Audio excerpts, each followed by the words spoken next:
CFB Nation, welcome back to another edition of the Irish Breakdown Podcast. It is Wednesday, February 11th, and I am here all alone. It is just me today. Trevor is traveling to Arizona. Heck, my wife's even traveling to Arizona. Sean Davis had some prior engagement scheduled, so he can't be with me today, but Sean and I will be back tomorrow. We have a very interesting topic that we're going to discuss tomorrow. And Sean called me today, and we were having a fun conversation about just different things. And I said, Sean, I got to stop you right there. I said, look, first of all, I got to get in the shower and get ready for the show today. I said, number two, can you text me what we were just talking about? Because that's going to be a great topic for the show tomorrow. So I can't wait to have that conversation tomorrow, on top of another position preview that we will do tomorrow as well. So, and then, of course, Friday, we'll have a mailbag. Today, it's just me, and I'm actually sitting here thinking I probably should put a hat on today. So I'm going to put a hat on, obviously, here on the Irish Breakdown Podcast, brought to you by FanDuel. I appreciate y'all being with me today. And listen, I got four interesting topics that I'm going to talk with you all about today. Now, I'm going to kick things off. This is going to be the start of what we're going to do on Wednesdays. It'll be me and Trevor most weeks, but today it'll just be me. But with our new format, Monday and Friday obviously are kind of taken up by the BISA hold on Monday and then the mailbag on Friday. And then Tuesday, Thursday are going to be topical shows. We'll pick topics. We'll preview things. We'll break things down. We'll do all that kind of stuff. And then Wednesday is we're going to kind of call the Notre Dame Midweek Rundown.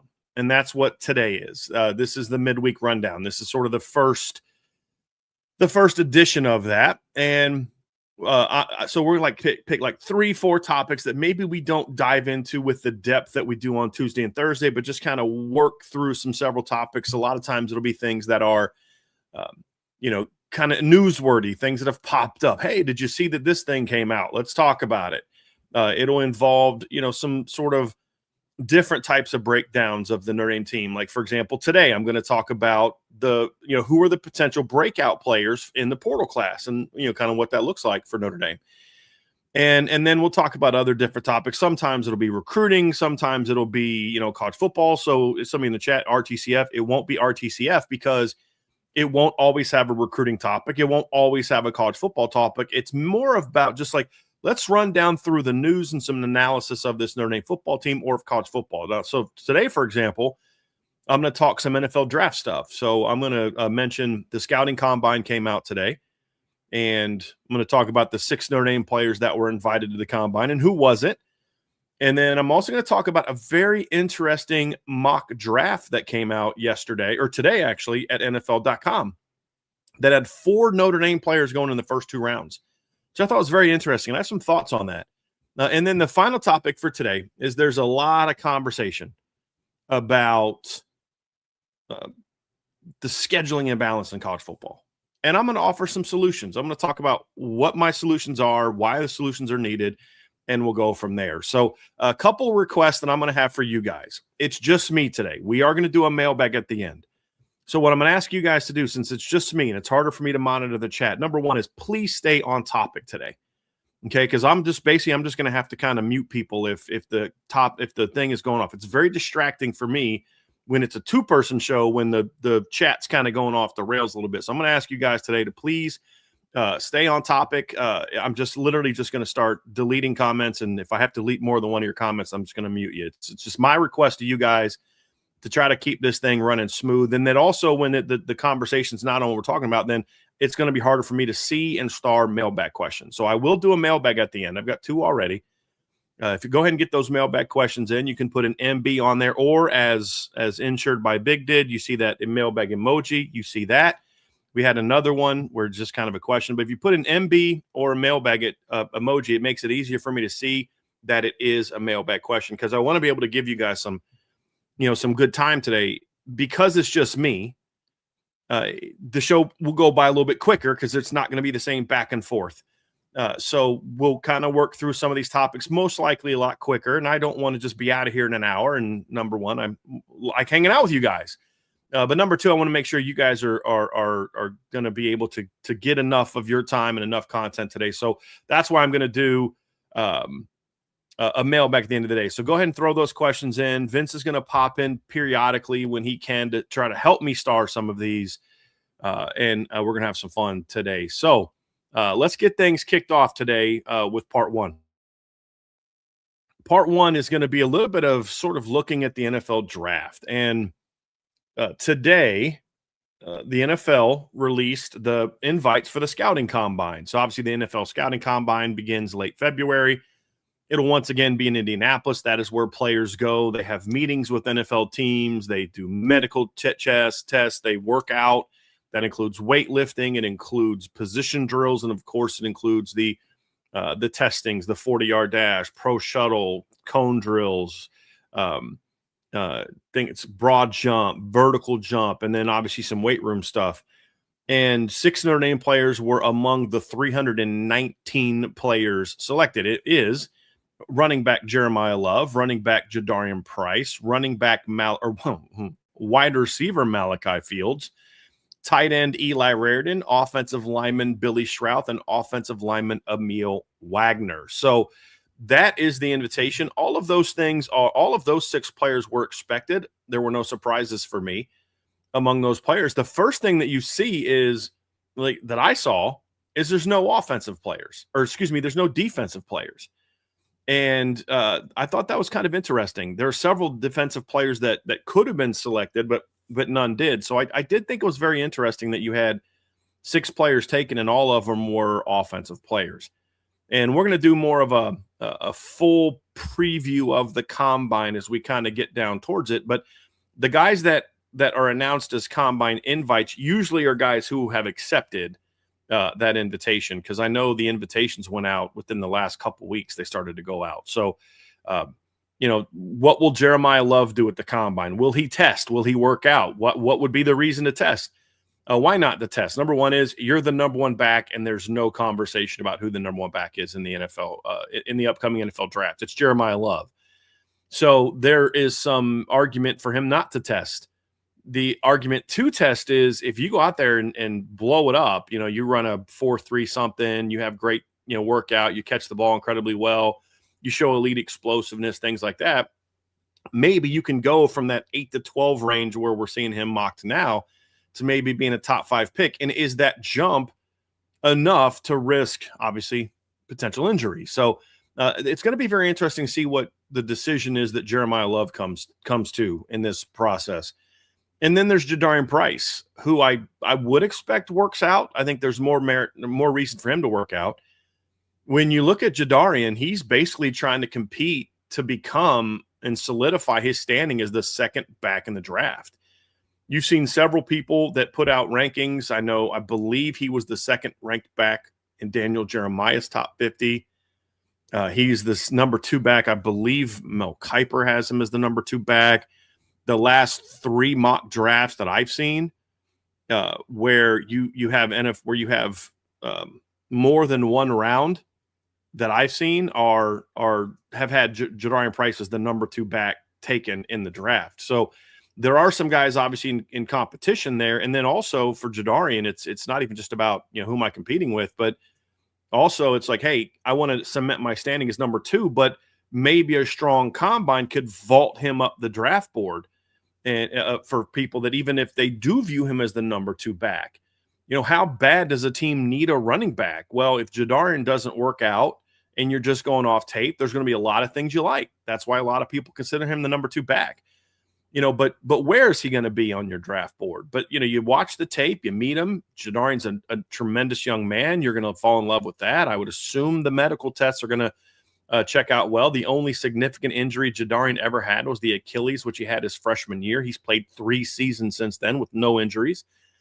So I would assume the medical tests check out well. The character tests are going to check out well. But this is an opportunity for Jadarian to go out and say, hey, listen, I'm going to go out there and I'm going to blow it up at the combine. I'm going to run fast. I'm going to show my explosiveness. I'm going to catch the ball. And I think that's a big thing for Jadarian is go into the drills and catch the ball well. He caught the ball a little bit at Notre Dame, but he I'd say he caught it well. He just didn't catch it often during his tenure at Notre Dame.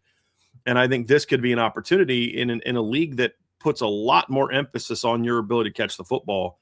I think could really go a long way towards Jadarian maybe boosting his draft stock this year. He caught 6 passes for 87 yards this season. The year before, he had 4 for 10. The year before that, he had 5 for 65. So when you look at Jadarian's career production in the pass game, he's barely over 100 yards.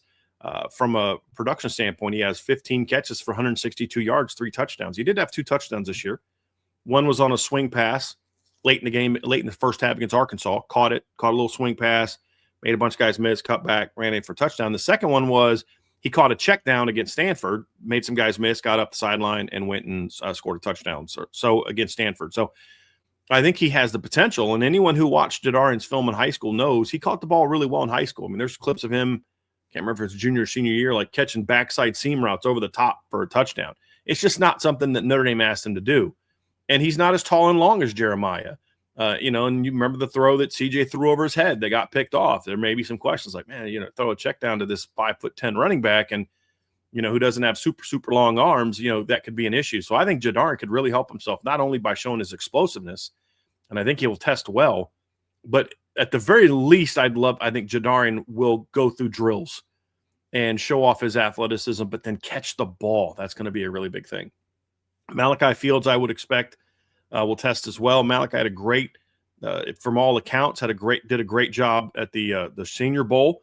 Was a standout all week. Every time I read an update from somebody down there about the standouts from the week, Malachi was talked about.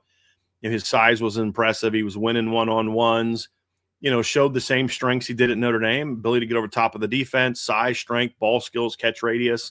Showed some of the areas where he still needs improvement. He's got to do a better job getting off the line of scrimmage. He's a little bit choppy. He's a little bit too does too much with his feet and hands as a route runner with top ends, as opposed to really sinking his hips and driving his hips down and really accelerating efficiently out of cuts. But he was still better. I mean, he did show some improvement, so it's clear he's been working on it. But to me, Malachi, this receiver draft class is pretty interesting in my opinion. And I don't know how the perception is. And I think there's some good players in this receiver draft class, but I don't know that it's a draft class where it's like, boy, this is just such a loaded draft class. It's like the year, what was it, 2 years ago? Was it last year? I forget what year. There was a year recently where, it was just loaded with high-level NFL draft prospects at wide receiver. And then there's others where it's like, okay, it's a good receiver class, but it's not like a loaded receiver class. And I think Mel Kiper has CC1, 2. He's got Cardinal Tate, Jordan Tyson, Mekhi Lemon, Denzel Boston are his first-round draft picks projected. So that's 4. I think that there is room for a guy like Malachi to go to the combine. He's a unique skill set. He's 6'4", long arms. He's strong. He showed this year at Notre Dame that he can stretch the field. He can get over the top. His catch radius was outstanding each of the last 2 years. He had even more chances to really impress with his contested catches here at Notre Dame this season, even than he did at Virginia, because he had a better quarterback throwing to him this past season. So I think that's something where you could look at and say, boy, this guy had a really productive season for Notre Dame, did a lot of really good things, lined up all over, really. And he also did some things that kind of answer some questions. Drops were a little bit of a question mark for him early in his career. He had 6 in 2023, only had 2 at Virginia the year before, and this year only had 1 for Notre Dame this season. So he had some opportunities to do that. He continued to be able to make plays after the catch. He had his best average depth of target of his career. He showed himself to be a good contested catch player. So there's a lot of good things we saw from Malachi this season.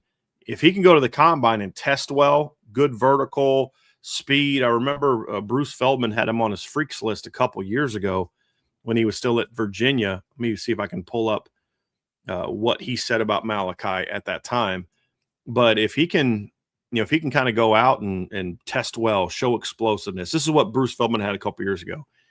He said he's close grip bench press 365, did 21 reps of 225 with a close grip this offseason. It's a lot harder to, you're going to get fewer from close grip than you will from wider grip. Had a 38-inch vertical, 10.7 broad. His shuttle times are impressive, 4.18 in the shuttle, and a pro agility, 6.81 in the 3-cone. And he passed 22 miles per hour on the GPS. So if he can go there and post similar numbers, vertical, broad, the quickness that he showed, and then testing, like, let's say he can get sub 4.5, I think you could see Malachi really jump up in the NFL draft. Really, really talented player. Eli Rarian's another guy that I think has a great chance to kind of make a move up draft boards if he can have a strong combine. From what I read, he did well at the Shrine Bowl, but didn't necessarily move the needle a ton. You know, there's some people that talked about him being a potential riser coming out of that. I think a strong combine period is going to be huge for him. And then with Billy Schrauth, his thing is going to be, I think, the medical testing. Billy's an interesting player. He's going to, personality-wise, is going to do well. He's a guy that has got very good film. You know, if you watch that mid-zone film breakdown that I put up on the board yesterday, you're going to see a guy that when his footwork was right could really move people and was a very good blocker for Notre Dame this year. Was a second-team All-American, I believe, by I can't remember which organization had Billy Schrauth as a second-team All-American, but and he only played 7 games. Noted in his 22 starts, Notre Dame averaged over 205 yards rushing per game. Was very effective, and he was an elite pass blocker the last couple of years. I think he only allowed 8 pressures in 2012 or 24, and he only allowed 2 pressures this whole season. In the last 2 years, in 19 starts, he only allowed 1 sack. So I think that's going to be a big thing. So he's going to have to show that he's healthy. I think that's going to be a big thing for him. Working out, you know, I don't know how important workouts are. I imagine some of the strength stuff might matter. And then the same thing for Emil Wagner. I'm very curious what Emil's going to check in at size-wise here, and then what can he do with some strength numbers. His film as a senior was okay. It was solid. It wasn't really a whole lot better than it was in 2024. And the first couple starts were pretty bad. He got better as the season wore on. But, you know, I don't – he was – apparently he did well at the Shrine Bowl. I saw some pass blocking situations of him, some pass blocking clips, and he looked better. His technique had improved. He was a little bit more stout at the point of attack, so that was good to see. And hopefully he can carry that into some of these drills and show some athleticism in some of these drills and be able to perform. So those are the guys that were invited to the Combine this year. I think all of them have reasons to do something, with obviously Jeremiah Love being the guy that has the least likely to work out, depending on, you know, what his agents advise him to do. The guys who didn't get selected or invited were interesting. Some of them I understood. I didn't expect Devontae Smith to get invited. I didn't expect Gabriel Rubio or Junior Tuilamaka or Jordan Patel get invited, although it would have been nice to see.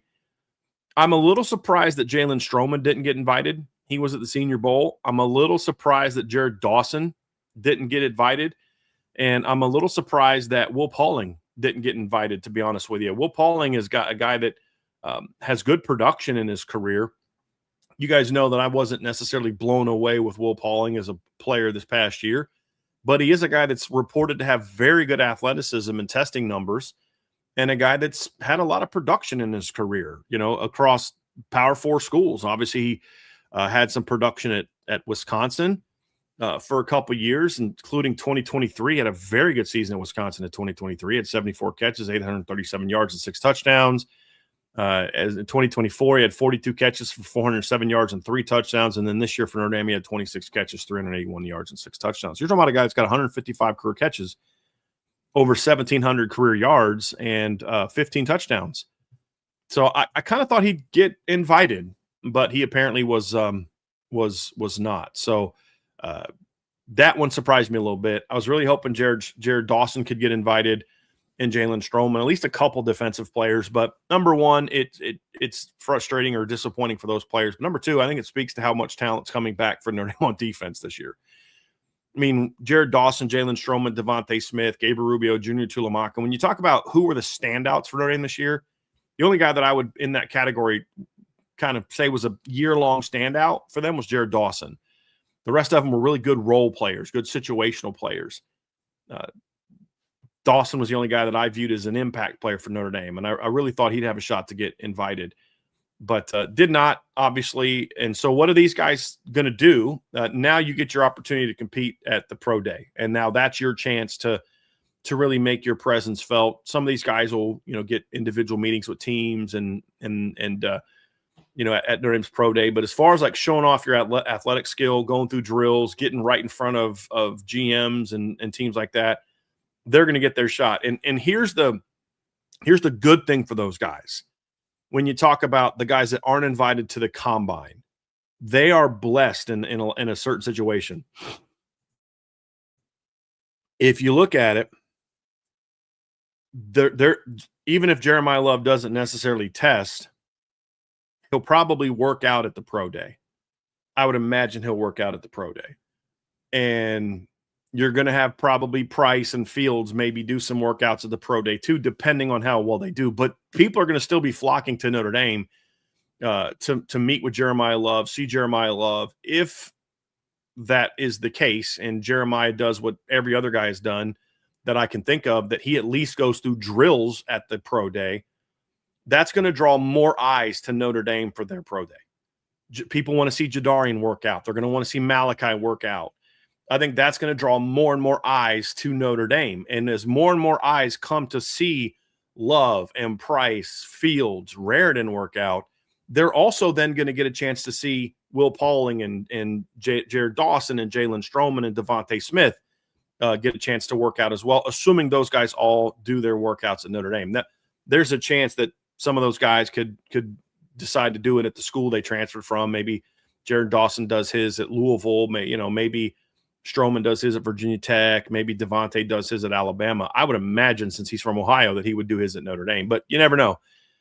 And so that'll be an interesting one. And somebody asking about Eli Raridan, I said his name at the very beginning and then also talked about what he would need to prove at the combine. So yes, Eli Raridan was invited to the combine. It's also in the article on the front page at Irish Breakdown. You can go irishbreakdown.com and you'll see that. So those are the guys. It's disappointing that some of those guys didn't get a chance to be there, but they will still get their chance to work out and impress NFL scouts. There was also, as kind of part two of this part of the show, there was also a very interesting mock draft that came out today at NFL.com. Chad Reuter did a 3-round mock draft. Now, one of the things I like about his mock drafts is he pretty quickly gets into deeper drafts, and he'll do 7-round mock drafts as we get closer to the draft. But he did a 3-round mock draft, and I was expecting to see 2, probably 3 Notre Dame players on there, but he had 4 Notre Dame players on there, and he did a 3-round in his 3-round draft. But the surprising thing for me wasn't that there were 4 Notre Dame players on it. It's that he had 4 Notre Dame players going in the first 2 rounds. He had 4 Notre Dame players going in the first 60 rounds. And that was a little bit surprising. And I'm just going to kind of quickly go over that mock draft and just kind of share some thoughts on it. But he had Jeremiah Love going number 8 overall to the New Orleans Saints, which we expect to see that. Jeremiah has been mocked anywhere from 8 to 12. Most I've seen recently have him either 8 or 9 I think it's the Saints at 8. I think the Chiefs are at 9. I've seen him mocked to a lot of those, obviously.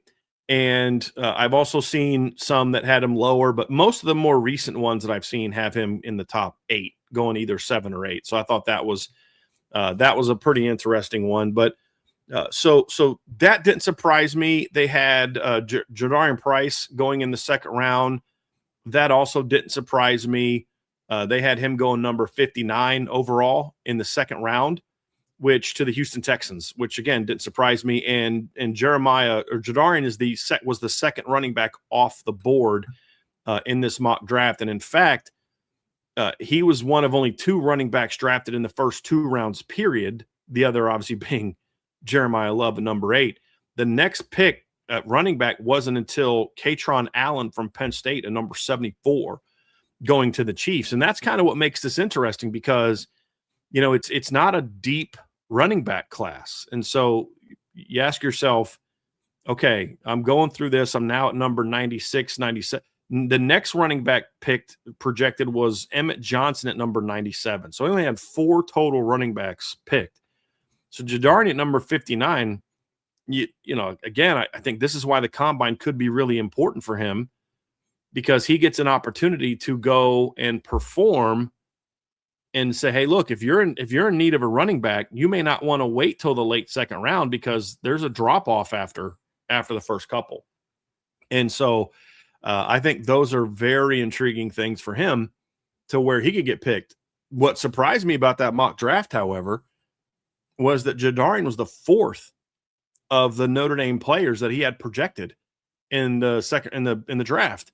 He had obviously Jeremiah at number 8. He had Jadarian at 59, but he had Malachi jumping all the way up to 44, which I thought was very interesting. Obviously, Malachi did very well for Notre Dame this year on film. Now, the numbers aren't going to blow you away, but if you're watching the film, you're going to see a guy that was a very strong blocker, a guy that was a really good contested catch player, a guy was very good on third down, a guy that just wasn't targeted a lot, a guy that took a lot of pressure from the defense. Obviously, after Jaden Greathouse went down, teams were able to focus more of their attention on shutting Malachi down as the season wore on. But the film's impressive. There's a lot of film from the last 3 years from him. He's a guy that had over 2,000 yards receiving the last 3 years combined. Obviously, 2 at Virginia and then this past season at Notre Dame. But he's kind of creeping up towards the top of the second round. And as I said earlier, maybe he could creep up even higher for some of those teams looking for more of a big-bodied receiver who can go to the combine and perform well. They had him going to the Jets at number 44. I would not wish that on anyone, to be taken by the Jets. But here's the really interesting one. He had Billy Schrauth going number 53 overall to the Steelers. Now, I'm not surprised that somebody would have Billy Schrauth as a day 2 pick based on his talent. I was a little surprised he was that high, and especially when you consider the injury history. Like, that's really the big concern with Billy, and I'm very curious to see what NFL teams are going to think about Billy Schrauth and some of the feedback about how his medical testing goes and does everybody even have him on the board? How severe are certain things? So I was a little surprised to see him that high. Not because of his talent, just because of the fact that he's never had a healthy season at Notre Dame. And so that was very interesting. Now, mock drafts don't always tell us what the NFL thinks or what they're going to do. We've seen guys get mocked in rounds 1 or 2 that end up falling to the 5th, 6th, 7th rounds in the NFL draft. Some end up going undrafted for various reasons, sometimes not to do with talent, but more so to do with medicals or something to do with character, things along those lines. So I was very surprised to see Billy Schrauth in the second round, but it kind of got me thinking, like, I wonder if Notre Dame offensive players are going to start rising up draft boards as teams get more and more into film and evaluating what they did on the field. Because, you look at it, and this Notre Dame offense was outstanding this season. It really was an elite offense. You're talking about a team that averaged 42 points a game this season. Notre Dame, as we've talked about on this show, obviously recently, Notre Dame finished number 2 in college football this year in points per game at 42 points per game. Only North Texas was greater. Notre Dame finished 12th this year in yards per game at 458.5. They did that despite ranking, let me pull this up here real quick. They ranked 125th in total plays. Why did they do that? Because they were number 2 in college football this season in yards per play, 7.32. They were 0.09 ahead of North Texas. They were one of only 4 teams in college football to be at 7.0 or higher in yards per play. They were a very explosive offense this year, and I think teams are starting to kind of pop in the film and be like, they didn't do this by accident, and they didn't do this only because of Jeremiah Love. Obviously, Jeremiah Love was a big part of that. But, Malachi Fields played a big role in that. Jadarian Price played a big role in that. Billy Schrauth, when he was healthy, played a big role in that. And so Eli Raridon obviously had some very good moments. There's some very good film of Eli this year, and there's some film where you're like, oh, we're going to see him do a little bit better. But I'm curious to see how NFL teams start to view the Notre Dame offensive players as they get to see workouts, as they dive deeper into film, as they talk about more character, and as hopefully some medical concerns get answered. I think that's another concern for Eli as well, is that. So I'm very curious to see how that goes, and I'm curious to see if more mock drafts start having more of these Notre Dame players in day 2. That's something I'm very curious to see. So just wanted to share some of that stuff with you guys. Trev and I will have a more detailed combine preview when he gets back. And then obviously we'll have a recap of how Notre Dame players perform at the the combine. We'll also preview and then the pro day and then how they performed at the pro day. So that I'm going to have some fun with that one. So that'll do it for part one here today of our Irish Breakdown podcast, brought to you by FanDuel. Part two, I'm going to get into some Notre Dame transfer portal pickups. So we'll be right back with that.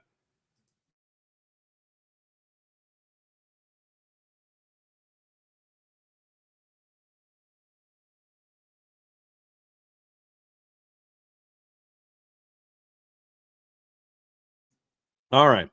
We will have a mailbag at the end of today's show. So just a reminder to you all to get your questions submitted in there. I got Vince in the chat with me. He's down there working, but then occasionally jumping in and starting questions for me. So that's greatly appreciated by my guy, Vince. But so go get those questions in there. Just put a mailbox emoji or go ahead and put an MB on there to get your questions submitted. We got 9 so far, so you can go ahead and get more of those put in there. So part two of today's show, we're going to talk about Notre Dame and the transfer portal. And obviously Notre Dame had a class that a lot of people are talking about as one of the top classes in the country. Even though it was a smaller class, you're seeing people rank it as a top 10 class. I think 247 Sports the other day had it ranked 9th on their not 247 Sports, excuse me, on 3 had it ranked as their I think number 9 overall class on the composite rankings. So I don't know what their individual rankings were. That's usually it's they do the composite thing. So, but they have Notre Dame ranked 9th.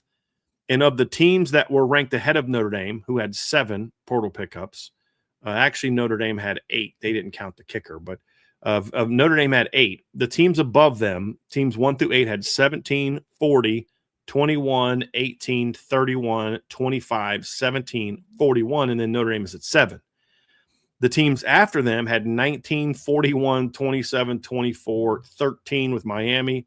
The next highest ranked team that was below 10 was BYU at number 15. The next highest ranked team that had less than 10 was Stanford, all the way down at number 34. So Notre Dame didn't have a lot of need from a portal standpoint, but they certainly picked up impactful players. And obviously that includes them going out there and having the number 1 ranked recruiting class in the country, according to the On3 Arrivals ranking. So, when you look at it, guys, obviously this is a class that is going to be important for Notre Dame this season. It is. It's a class where you're going to ask it to make an impact at certain positions. You're hoping, at least anyway, that it makes an impact at certain positions. You're hoping that it can add depth in other positions. I think that's obviously a very important thing to have. I did look at the On3 247 rankings. They also have Notre Dame ranked 9th in the portal rankings as well. But when you look at this portal class, the expectations are high.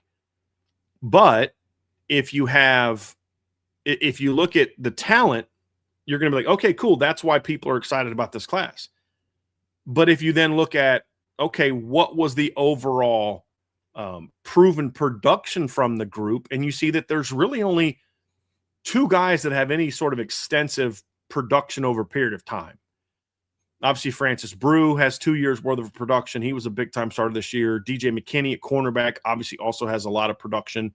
Not only the last 2 years of Colorado, but he was also a starter in 2023 at Oklahoma State for that Oklahoma State team that played for the Big 12 championship.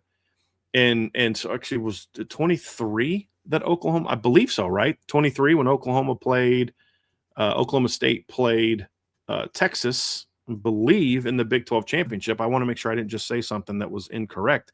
Yes, Oklahoma State did play Texas in the Big 12 championship that season.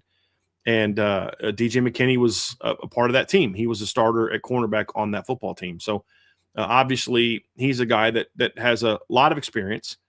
But after that, you've got Quincy Porter had 4 catches at Ohio State last year. Mylan Graham has 6 career catches in 2 years.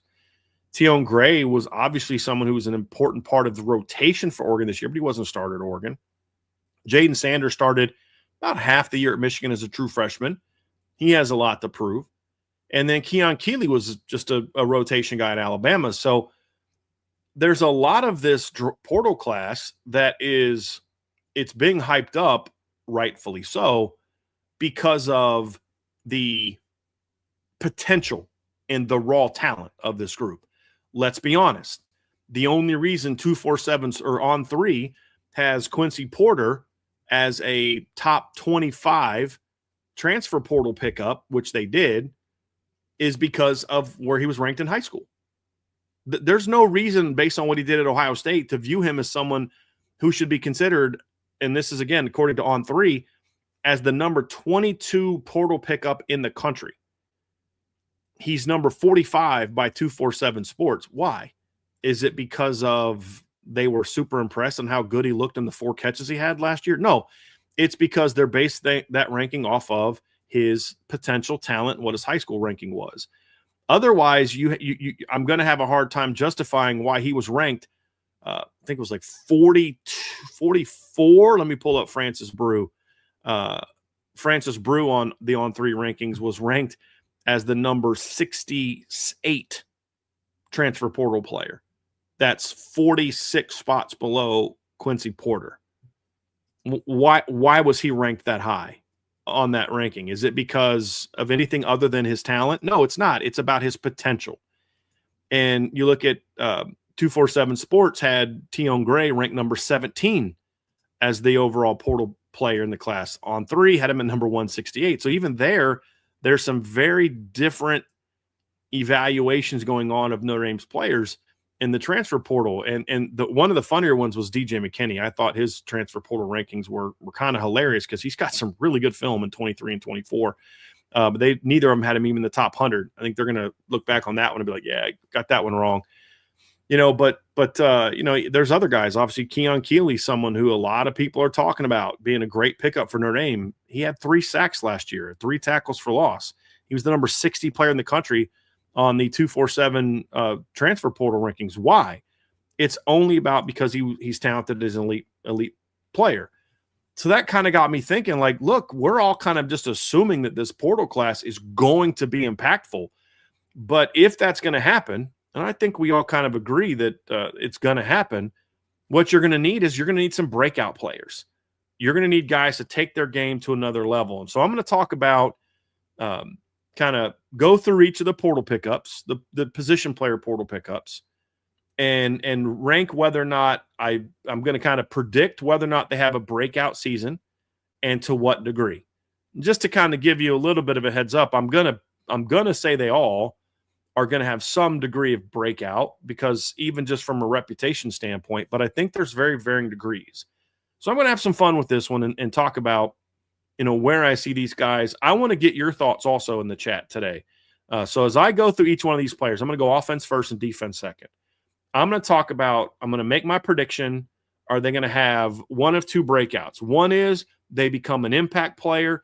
2 is they go from being a guy who didn't play a whole lot or was a rotation player to a guy that just plays more, a guy that has more of more production. He, has that breakout where he's significantly more impactful than he was last season for the team he played on, but still not that impact player. So I'm going to have that conversation and I'm going to make those predictions.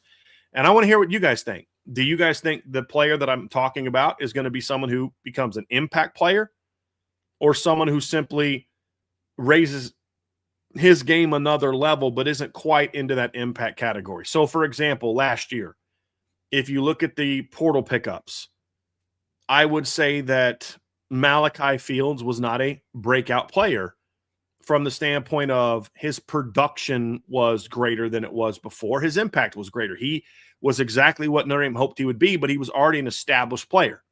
So he wouldn't be considered a breakout player, even though he was an impact player. There is no Malachi Fields really on this portal class except for DJ McKinney. So for Malachi to have been a breakout, he would have had to kind of really take a jump and become sort of a national name. That clearly didn't happen. You look at, some of the other portal pickups. You look at a guy like Jared Dawson. I think Jared Dawson did have a breakout for Notre Dame this season. I think he was much more impactful for Notre Dame in all ways than he was for Louisville. So that's kind of how I look at it. Some guys that were, Jaden Harrison.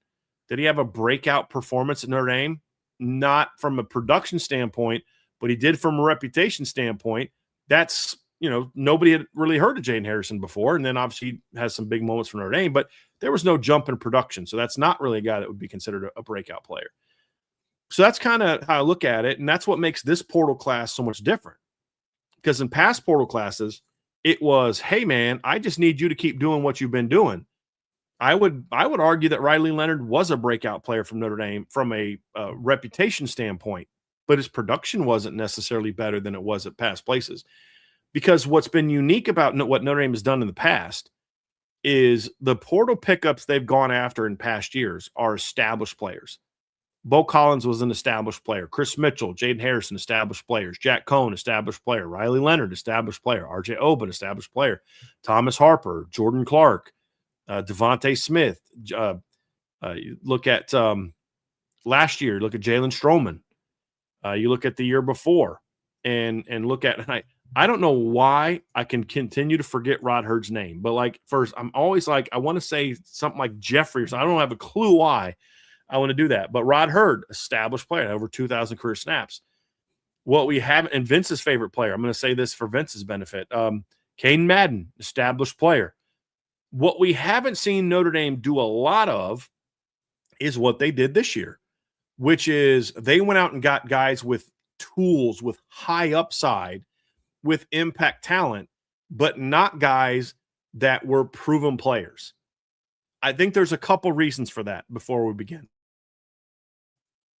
Number one is I think Notre Dame wanted to have a portal class that was going to be more impactful. They wanted to have guys that had the higher level talent, but they didn't necessarily want to pay what it was going to cost to get that player. Because being smart, Notre Dame decided we want to use our money to keep the guys on our roster here. Keep Leonard Moore here. Keep a Don Schuler. Not that those guys were going to leave, but you go out and throw the money their way, you make sure that they don't leave. You wanted to retain the roster. They kind of followed the model that Ohio State did a couple years ago, although Ohio State got more established players from the portal, but they were high-level players. What Notre Dame did was they got high-level talent, even though they didn't necessarily get high-level players from an already proven production standpoint. So a guy like Cam Coleman is going to bring impact talent to Texas, but he's going to cost you a lot more, most likely, than what Quincy Porter or Mylan Graham are going to cost you because they're not as proven. Now, trust me, those two guys were not cheap, especially Quincy Porter, but it's going to be significantly less than what Cam Coleman cost you. But if Notre Dame's kind of banking on the fact that, hey, with our coaching, with CJ Carr, with the opportunity, with the system, Quincy Porter could still have an impact and be an impact player, a breakout player. Same with Mylan Graham. Same with Keon Keeley. Keon Keeley isn't going to cost you as much as David Bailey would have cost you if you went and got him from the portal last year. He's not going to cost you as much as what some of the other high-level, big-name defensive ends were costing people. He's not going to cost you as much as Damon Wilson cost Miami. But what Notre Dame is banking on is that with our development, with the system we have in place, with the people that around Keon, that we, looking at it from a defensive coaching standpoint and a coaching standpoint, is we can kind of get him to take his game to another level and get him to be an impact player that can play to the level of some of those guys. And same thing with Tion Gray. They could have gone out and got a more established defensive tackle. They didn't. Part of it was they missed on a couple guys. The other part of it is I don't know that Notre Dame necessarily wanted to pay the amount they needed to pay to get, the kid from Wake Forest. And that's probably your whole D-tackle budget right there in one guy, whereas you can go out and get two guys, Francis Brew and Tion Gray, for comparable money than what you would have probably paid to get the kid from Wake Forest. So I think there was some smart spending going on. I think they were looking for a couple different types of bodies at D-tackle, and it's going to be hard to get two top-level D-tackles because of the income. And the more proven a player is, the more he's going to cost. And so I think that's kind of where Notre Dame looked at this, is they went after not the big-name guys, but they went after guys with ceilings and upside that fit what they do. So what that does is that leaves more potential for breakout players. And that's what we're going to talk about today. So I hope that makes sense, and I hope you guys understand where I'm coming from. We're going to dive into this now. So as I'm going through this, I'm going to tell you guys what I think, and I'd like to hear your guys' predictions, realistic predictions.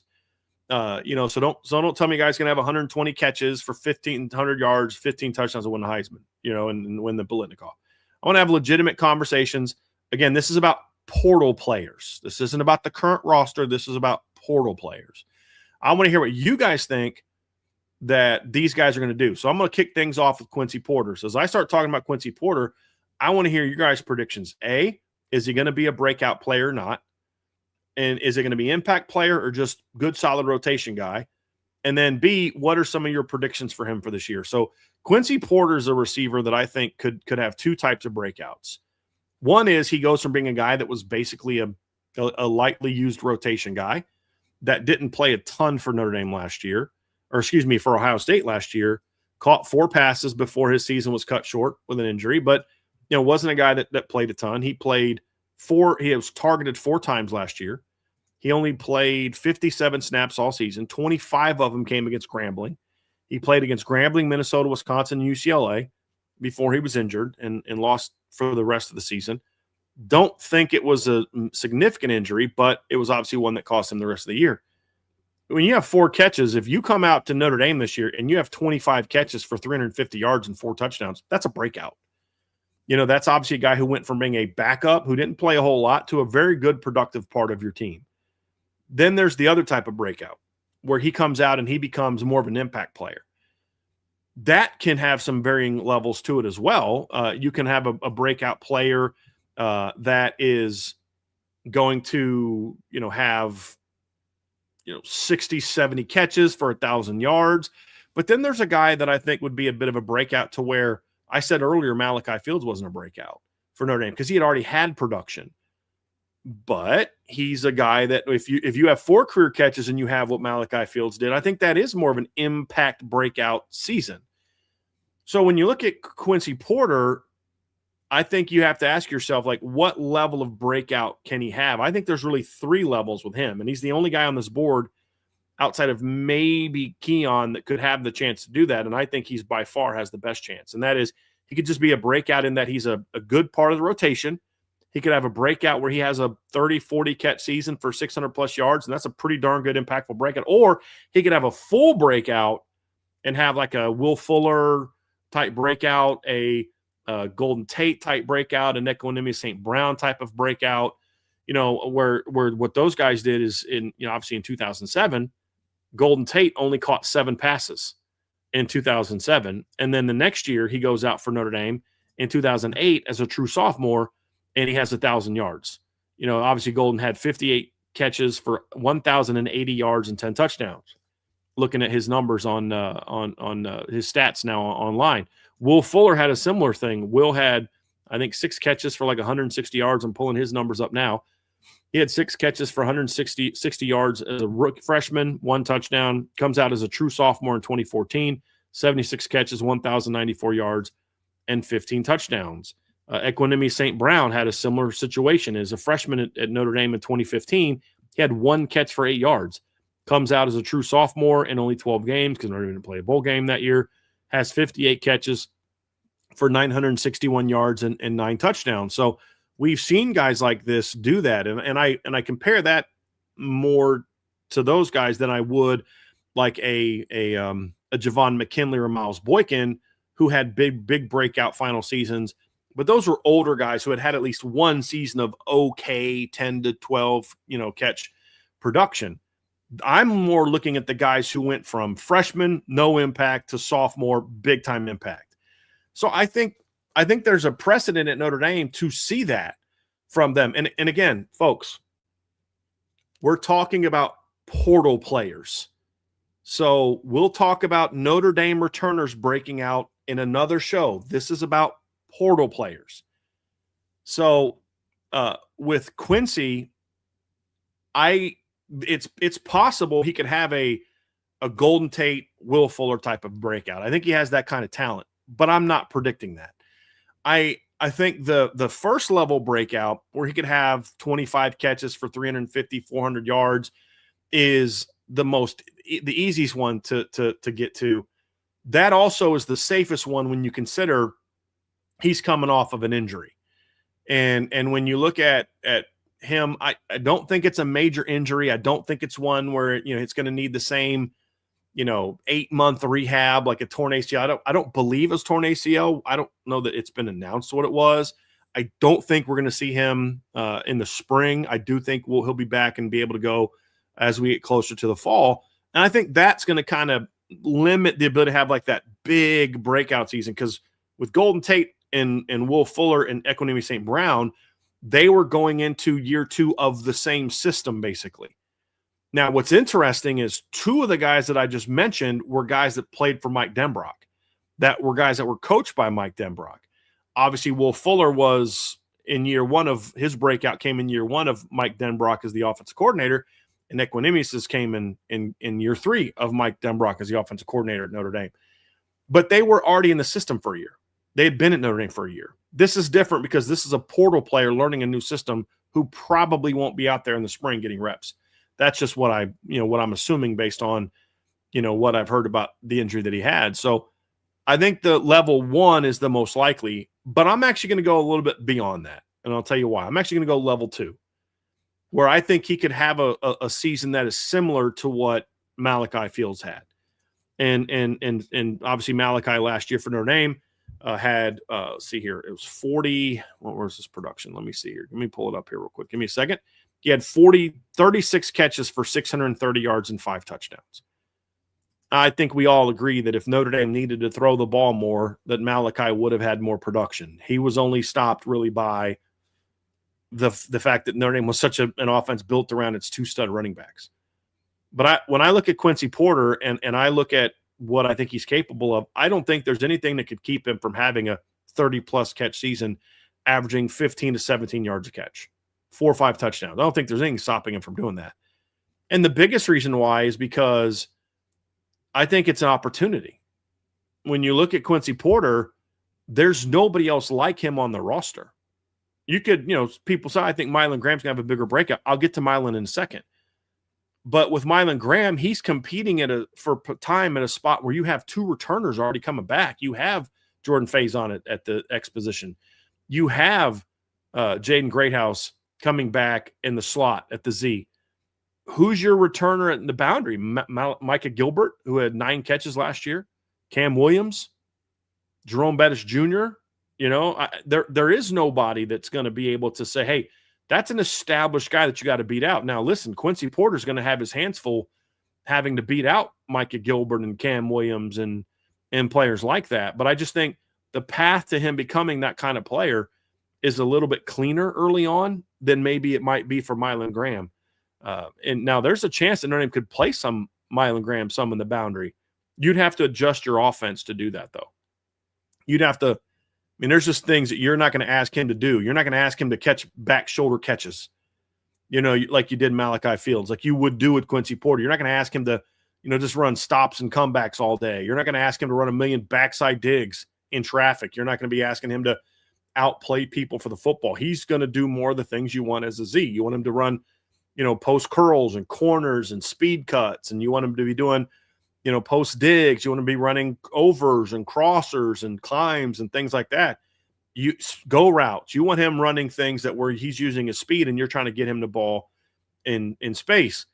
There's not a lot of that in the Notre Dame offense. Now they could adapt, and I would be all for that to try to get Mylan some opportunities.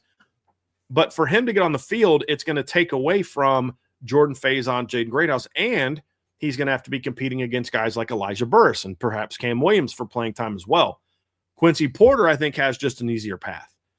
And so when I talk about breakouts for Notre Dame on offense, I have right now more confidence that Quincy's going to have a breakout season to that second level degree, 30-plus catches, 600 yards, 4 or 5 touchdowns, than I do Mylan Graham because of the opportunity. It's not about who's a better player. It's about who's the fit in that boundary position. And I think right now Quincy Porter is that guy. So my sort of breakout prediction for him is that second level of player that has 35 plus catches, 550 plus yards, and 4 or 5 plus touchdowns. That's my prediction for Quincy Porter in his first season at Notre Dame, and why he is my first breakout player from the transfer portal.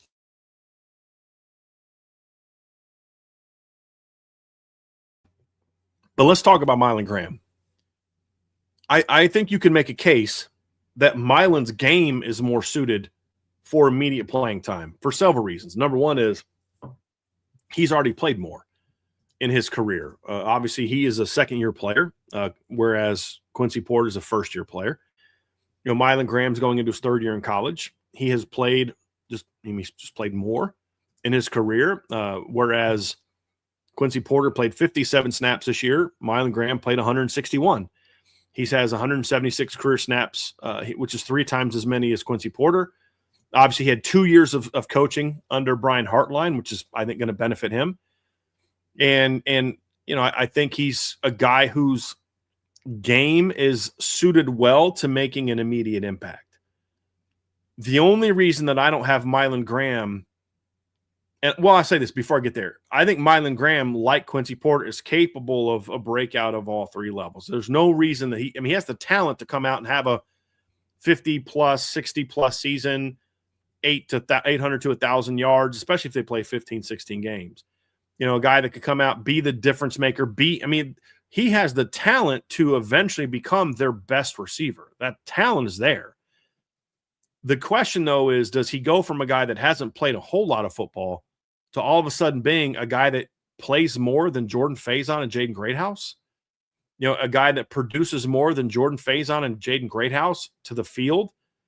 That I have a harder time seeing. I have a hard time seeing him not playing Greathouse and Faison. Could it happen? Of course. He's a talented player. But barring injury to one of those 2 guys, I just think Mylan Graham's a guy that's more suited to be part of a really good 3-man rotation. So I don't know that top-level breakout is possible with him. Now, if there's an injury, I think he's the next man in, despite whoever gets injured. If Faison gets injured, then it's an easy transition. He steps in at the Z, and that's assuming he can beat out Elijah Burris, and that's not a given to me. But if Greathouse goes down again, then I think what Notre Dame does is just put him into the slot, put Jordan Faison into the slot, and slide Mylan Graham into the starting Z position again, or X position again, assuming he can pass up Elijah Burris, which is not something I'm assuming. So that's going to be the big thing for Mylan Graham, is just, will the opportunity be there for him to have that level of production? And I just don't think that it is. I think he's more of that second and first level type of production. My prediction for Mylan Graham is, barring injury, he's not going to be on that second level of production. I don't see him being a 35 to 40 catch guy that has the kind of production that Malachi Fields had last year, that I think Quincy Porter can have last year. And the biggest reason why is that opportunity, as I just explained, opportunity. Will he get the opportunities to go out there and perform? I don't know that he's going to have the same number of opportunities that Quincy Porter is going to have. And then the second part of it to me is, I think Quincy Porter has a body that is more ready to make an immediate impact. I think Mylan Graham still has some work to do as far as getting stronger and developing his game. As I mentioned on the board when Notre Dame was looking at him, I had a lot of concerns about going to get Mylan Graham, mainly being the one thing I heard from all my Ohio State sources, present people that cover the team now or around the team now, and some people that have been there in the past, was, does Mylan Graham understand the work ethic that it takes to maximize your potential? I feel that's a little bit more of a known with Quincy Porter than it is with Mylan Graham. And your talent is impressive if you're Mylan Graham, but it's not so impressive that if you don't put in the work like every single day to become the best version of yourself, you're not beating out Jordan Faison. You're not beating out Jaden Greathouse. You may not even beat out Elijah Burris. You may not beat out Cam Williams and Caden Finley if you don't put in that work. And even then, if you put in the work, you're still going to be part of a rotation. Like, I just don't see a scenario, barring injury, where Mylan Graham comes in and just, we don't see much of Jaden Greathouse or Jordan Faison. I just don't see that. What will be interesting is if they can find ways to move him around, but I don't know, where he can play some boundary, some field, as well. But I don't know if a guy that has had some of these struggles that Mylan Graham had is someone you're going to want to move around to various positions. I think you want to stick him in one spot and say, learn X. I think you're better off moving some other guys around. Now, if you do move those other guys around, there's a world in which we could see Jaden Greathouse playing the boundary and Jordan Faison playing the slot and Mylan Graham's playing some of the field position. I could certainly see that for Notre Dame. But my breakout prediction for Mylan Graham is going to be more of the first level. I think that's where I see him this season. I look at Mylan Graham a lot like I looked at Bryce Young last year, where we said he'll show growth this year, but the true breakout's coming in 2026. That's what we said about Bryce last summer going into 2025. And I think we were pretty right about that one. I think Bryce showed a lot of flashes this year. He was number 2 on the team in pressures, number 2 on the team in hits plus sacks on the quarterback, I believe, of defensive ends. And now he's poised for an even bigger breakout in 2026. And that's what I see with Mylan Graham. I see a guy that I think is going to come in, battle for a rotation spot, get into the rotation, and make some plays. And then I think by the end of the year, probably plays a little bit more than he does early, and is a guy that goes from 6 catches this past year to 18 to 25 catches at least next season. That, to me, is a bit of a breakout. He's a guy that will be counted on to be an impactful player, but his impact will be more on the level of here's how I view it. As simple as this. It's what we wished KK would have been this year. That's what I see Mylan Graham, a guy that comes in, and you remember how KK looked against NC State, right? A guy that came in and didn't catch a lot of balls, but man, when he made plays, he made big plays. I think that's what we see from Mylan Graham. 3 catches for 59 yards against NC State in the touchdown, 2 for 39 in a touchdown against Navy. I think we could see several performances like that from Mylan Graham as the 3rd field receiver, or maybe even 4th field receiver, depending on how Elijah Burris does this offseason.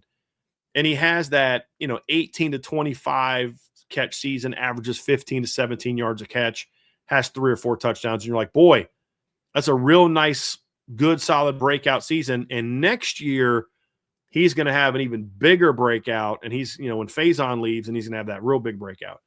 That's how I see Mylan Graham next season. So those are my predictions on offense. Let's move over to the defense now and talk a little defense. And a reminder, if you want to get some questions in for the mailbag at the end, go ahead and throw those in now. I got Vince helping me out. He's starring those questions. So go ahead and hit MB on there for a mailbag, or put a mailbox emoji, and we will get those questions answered for you at the end of the show. Let's talk defense. This is an interesting one, and I'm gonna break this one down. I'm gonna go kind of position by position. I thought about doing it like breakout, like highest level breakout and that kind of thing. I'm just going to go position by position. I'm going to start up front and go inside out. We're going to start with Francis Brew. Now, Francis Brew is a player that is going to have the toughest time having a breakout season because he's the most proven, in my opinion, of the players, both from a production standpoint, but also a reputation standpoint. Like from a production standpoint, in a how much he's played, I think that DJ McKinney is the most proven player. He's played the most. He's had the most production, but he doesn't come in with the reputation that Francis Brew has. So, I mean, people know who Francis Brew is. He was an All-ACC player last year. I think 3rd team All-ACC last year. Guy that had production, a guy that was coveted out of the portal. Ohio State looked at him. Tennessee looked at him. So I think he has a little bit of a higher floor, but also it's going to mean that first level breakout is not there for him. He's already had that. You could even argue, and I would actually argue this, that he even had that second level breakout for Pitt last year. And, you're talking about a guy that as a true freshman, even though what's interesting is he was a Pro Football Focus freshman All-American in 2024, because they go off of their own grades. They don't go off of production. And he had 3 tackles for loss, 1.5 sacks, and had 15 tackles as a true freshman in 2024. And I think at least one of the All-American services had him as a freshman All-American that season as well. So he obviously is a guy that had success as a freshman, and then comes out in year 2 for Pitt, has a really good season, 36 tackles, 7 tackles for loss and a sack, a forced fumble for them last year, and was a very productive player for Pitt last season. I mean, if you watch the Notre Dame game, he was by far their best lineman in that game. Francis Brew also had 20 pressures this season, 5 hits plus sacks on the quarterback. He had 18 run stops. So he was a guy that was very productive for Pitt this season. He was the number 1 guy on the interior of the defensive line in run stops, and he was number 2, I believe, in pressures. Yes, Nick James had 23 pressures last season, and Nick James had 3 more pressures and 1 more hit plus sack on the quarterback, but he played 60 more pass rush snaps than did Francis Brew. So his success rate on a per snap basis was much better, and all season only had 4 missed tackles all season. So this is a guy that last season kind of already had that second level breakout for Pitt. So now it's like if he has, and like Justin K just said, I see Brew as having as a level 2 impact. I agree with Justin on that one. The problem is that's not a breakout season for Francis Brew. So for Francis Brew, the only kind of breakout that I think he has is twofold. Number 1 is he can jump into that elite category and have like a Riley Mills. I mean, look, Notre Dame's produced multiple All-American D tackles the last few years. Howard Cross was that in 2023. You had that from Riley Mills in 2024. Jerry Tillery was one in 2018. So a Notre Dame player at D tackle becoming a second-team All-American is not a stretch. We've seen that in 2 of the last 3 years. That, to me, would be a breakout for Francis Brew. That's asking a lot of him, though. And I don't know that that's what we're going to see from Francis Brew. My hope, and this kind of speaks to Justin's comment, I want him to kind of replicate what he did last season. If Francis Brew comes to Notre Dame and he has 36 tackles and 7 tackles for loss, he would be more productive than anybody that Notre Dame had at D tackle this season. Notre Dame's leader from a tackles for loss standpoint on the D tackle was Jared Dawson, who had 3.5. After that, Elijah Hughes had 3. Jason Onye had 1.5. Armel Mukam had 1.5. Donovan Heinisch had 1. Cole Mullins had a half a tackle for loss, and Gabriel Rubio had half a tackle for loss. From a sack standpoint, your top performer from a sacks standpoint at D tackle was Jason Onye with 1.5. Donovan Heinisch had 1. Elijah Hughes had 1, and Jared Dawson only had half of a tackle for loss, and with Gabriel Rubio. So if Francis Brew comes in and repeats what he did at Pitt, that's a level 2 impact. But is it a level 2 breakout? From a production standpoint, it is not. Having said that, let's be honest about something. If you have a similar type of season at Notre Dame that you have at Pitt, you're going to have a chance to get a lot more national recognition. That's just the reality. People may not like that, but that's the reality. Other than tackles, his numbers weren't a whole lot different than what Howard Cross had in 2023. You know, Francis Brew last season had 18 solo tackles, 7 tackles for loss, and 1 sack in 13 games.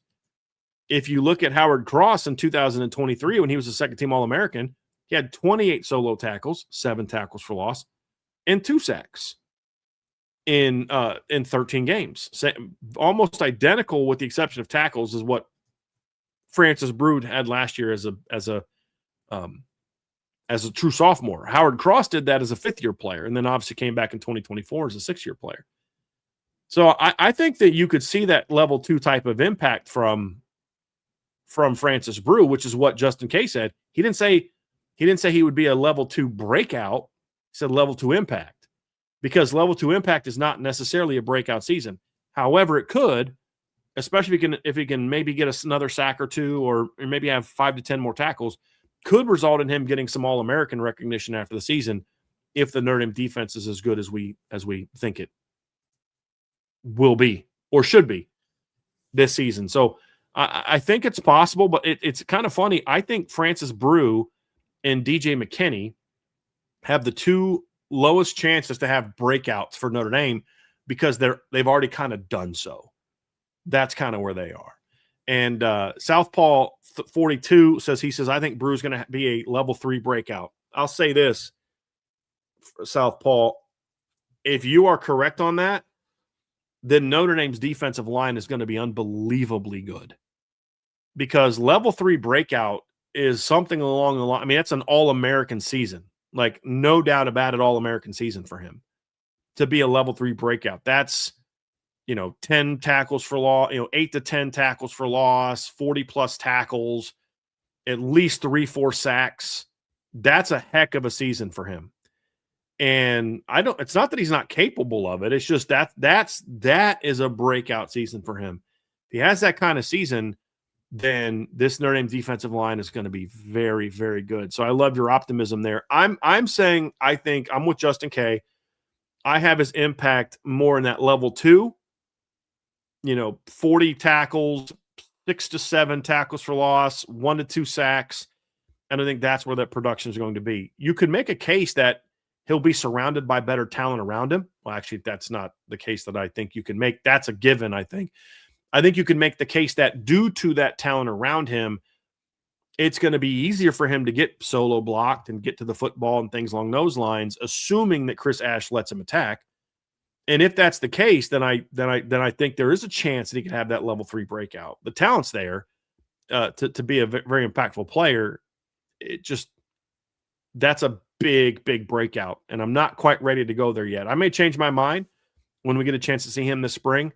But right now, I'm having him at level 2. Let's go to the other inside guy. I think Tion Gray has a much better opportunity to have a breakout season than Francis Brew. And it's not that I think Tion Gray is going to be better than Francis Brew. I think Francis Brew is going to start for Notre Dame this year. I don't know that Tion Gray is going to start for Notre Dame this year. I mean, I really don't care. I think it's more for him. It's more so about I just want him to be a very important part of the rotation. Last year for Oregon, he had 18 tackles, 2 tackles for loss. He didn't have any sacks last season for Oregon. He was a very important part of their rotation. They had a 5-6 man rotation on the interior of the defensive line last season. You had, you obviously had your starters. You had Amari Washington. You had Bear Alexander. They both had over 500 snaps last year. You had Terrence Green, who had 269 snaps last year. Tion Gray had 232 snaps last year. Those guys were primarily Aiden Breland played some last season as well. But what you didn't see from Tion Gray last year was the high-level production. 18 tackles, 2 tackles for loss, and he played 15 games. I believe 15 games. Let me just go. Yeah, 15 games last season. 13 games. I guess he missed 2 games last year. But he only had 1 pressure all season, and he only had 6 run stops last season. I think in Notre Dame's defense, if they allow him to do more of what Notre Dame has done, I think there's a place for him to have more production. I don't know that they're going to use him in a way that allows him to be a 6-7 tackle for loss, 3 sack kind of guy, at least not in 2026. I think Tion Gray has a really good, important season. I see him as having a sort of a level 1 impact where a level 2 impact where he goes from being a kind of a rotation player to a more impactful player. I think you'll see him have better numbers this season than 18 tackles, 2 tackles for loss. But even more importantly, I think his overall impact is going to be greater because of what they're allowing him to do. The Notre Dame defense, at least it did last year, allowed their D tackles to penetrate a little bit more. I don't know that you're going to want to be having him shoot gaps all the time, but perfect examples. Look what Riley Mills did in the Super Bowl. I think Tion Gray is a guy that can make more plays at Notre Dame doing that than he did in Oregon, where a lot of times you're just watching him play and he's just kind of coming off and he's locking down and he's eating up a double team and he's not necessarily being asked to go anywhere or at least attack a gap. It's like you're just trying to push a guy back, reset the line of scrimmage, but not necessarily get off to the football. What was interesting is there were a lot of snaps last year where he was able to get like a push, but what he couldn't do, or actually didn't even look like he was trying to do, was get off to the football.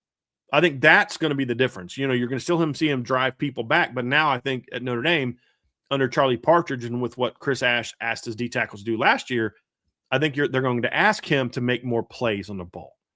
And I think in 2027, you see him really take that big jump and become a real difference maker for Notre Dame. So I think you're going to see him be a very productive part of the rotation. I think he's a guy that's going to average probably between 20 to 25 snaps a game for Notre Dame on defense next season. I don't think he's going to be a 40-plus snap per game guy. I think there'll be some weeks he gets to 30, depending on what teams are trying to do. But I also think he's a guy that may not play a lot in the second halves as you get big leads on people and they have to throw the football. So that could factor into it as well. But he's going to be a guy you're so happy you have in the postseason. There's no question about that. So my prediction for Tion Gray is more of a level 2 impact, not from a production standpoint, but more from an impact of his production won't necessarily jump a ton. I think it will jump, but not a ton. But I think what you're going to see behind him and Brew, with Onye coming back and hopefully Armel Mukum, hopefully being able to take that jump. He's a returner that I think could be an impact guy. I think you could see an impact at the production at linebacker because of them. I just have this vision of Brew coming off the line and Tion coming off the line, and they're occupying 3-4 blockers. And then all of a sudden, Drake Bowen's just coming right around on a stunt, blowing the quarterback up. Or Jaden Osbury is, or Kingston is, or Matt Faramo is, or Jalen Sneed is. I think that's where you're going to see that level of production. And then Ben Tarnowski asked, do you think he'd play against Navy at all? I think he'd be a great player to have against Navy. Just put him right in the middle and just say, dude, your job is to blow up the middle of the defensive line. Absolutely. And if you want a little insight, remember last year against Navy, Notre Dame put Sean Sevillano on the field early against Navy. I think it was the second series of the game. They put Sean Sevillano on the field because they wanted that big body to just kind of blow up the middle of the line. I think Tion Gray could absolutely be that, Ben. So that's a great question. And I think he would be a great fit against that Navy offense. And he's definitely a guy that you're going to want to have on the field against like Miami. And they're going to have a bigger offensive line. They're going to want to run the football. At least they did this year. He's the kind of guy you're going to want against, Stanford, and they're going to be more of a pro-style team. They're going to ride Michael Ford a little bit more, in my opinion. You're going to want him in some of those games where teams are really being more forceful with their attempts to run the football. That's where he's going to have his impact. Let's stay on the D-line and let's move outside and let's talk a little bit about Keon Keeley. This is a great story, in my opinion, with Keon coming back to Notre Dame. Honestly, Keon should have come to Notre Dame out of high school. He didn't. He chose a different path. But now he's back. And where he always should have been at Notre Dame. And this is a great story. I was happy to see he was already down to 270 on the spring roster. I think that's smart. I wouldn't mind them getting a little bit more weight off him. For me with Keon, I'd love to see Keon get all the way down to like 260 and then get a lot of the not great weight off of him and then slowly work 5 to 8 pounds back on from there of just muscle and twitchy, explosive muscle. That's what I'd like to see them do with Keon. So let's talk about Keon Keeley as a breakout. Keon has all 3 breakout levels in front of him. When you have 18 tackles and 3 sacks and you play the amount of snaps he played last year, which wasn't a lot, you can have a first-level breakout. You become a very important part of the rotation. I mean, if he repeats basically what Josh Burnham did last year, that's a level 1 breakout season for him. Now, obviously, he'd probably do it and he'd get more snaps and things like that. But the point is, I could certainly see Keon coming to Notre Dame as the number 3 defensive end. A guy that maybe backs up both Boubacar and Bryce Young, or maybe he just backs up one of them. And he has a season where he has, 19 pressures like Josh Burnham did last year, 5 hits plus sacks on the quarterback, 3 tackles for loss. I think Josh had 3 sacks. I think Josh had also last year 6 tackles for loss. Let me pull up Notre Dame stats real quick and get that specific. Yeah, Josh was third on the team in tackles for loss at 6. He had 3 sacks, which tied for third on the team also last season. I could see Keon doing that, and I think that's a level 1 breakout, borderline level 2 breakout. Level 2 breakout for me would be more, you look at the overall production in the regular season, I think it's kind of like level 2 would be doing what Josh Burnham did in the second half of the season all year. So the level 1 breakout is him repeating what Josh Burnham's production was for the season: 6 tackles for loss, 3 sacks. But if he can kind of do what Josh did for the entire second half, but if he can do it over the course of a full season, now you're talking about a guy that has sort of like 8 tackles for loss, 4 sacks, and is a much more impactful player. And when he's on the field, you're not missing a beat from when Bryce or Bubakar are on the field. That's a level 2 breakout for Keon to me. Level 3 breakout for Keon is he becomes the guy opposite Bubakar. And Bryce kind of has the same role he had last year. Keon becomes that number 1 guy on one of the end spots. He becomes that starter. His run defense improves. His pass rush really takes off, and he becomes a difference maker. I don't know that Keon is capable of that this season because, number 1, his game's got to grow. He's got to continue to reshape his body. And the biggest reason, honestly, it's the same with Mylan Graham. It's look who's in front of him. It's Bryce Young and Bubakar Traore, who are more established players, more proven players, more productive players. I don't know that Keon is going to become that co-stud at defensive end this season.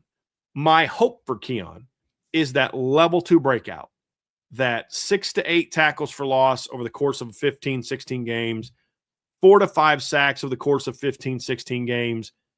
And when we look at him, we're like, boy, you couldn't tell sometimes who was on the field at defensive end. Was it Bubakar? Was it Bryce? Was it Keon? You couldn't tell. He was that wave guy. You could just throw it and like, dude, it doesn't matter who we got on there. We're going to keep coming at you. That to me is what I think Keon is capable of in 2026. That's what my expectation is for Keon in 2026. Then when Bubakar leaves after this year, which is likely to happen in my opinion, if Bubakar can stay healthy, then Keon can in 27, along with Bryce Young, be the bookends, and that's when he has that real monster breakout. 8+ sacks, 10+ tackles for loss, that kind of impact player. Now, if there's an injury to Bubakar, Bryce Young, then Keon, obviously will get more opportunities. But even then, I think he'll have more of a Bubakar breakout season from 2025 than he would a monster level 3 type of breakout. That's how I view it. So what's the expectation for Keon? I think as Notre Dame fans, we're still kind of looking at this like Keon is that former 5-star recruit. And I believe that talent is still there. But it's been 3 years since he's been that player. I think asking him to be that right away is letting our emotions of Keon finally showing up maybe overtake our practicality when it comes to what a more natural, I say rational. That's not a way. That's not the word I want. I'm trying to think of the word to use, but more likely. I think more likely is the word I'm looking for. Type of breakout. That's what I think we're going to see from Keon. And then in year 2, that's when you see the big breakout. If I'm wrong, I'd love to be wrong. And now it's like, dude, they got 3 first-round picks at defensive end. That'd be amazing.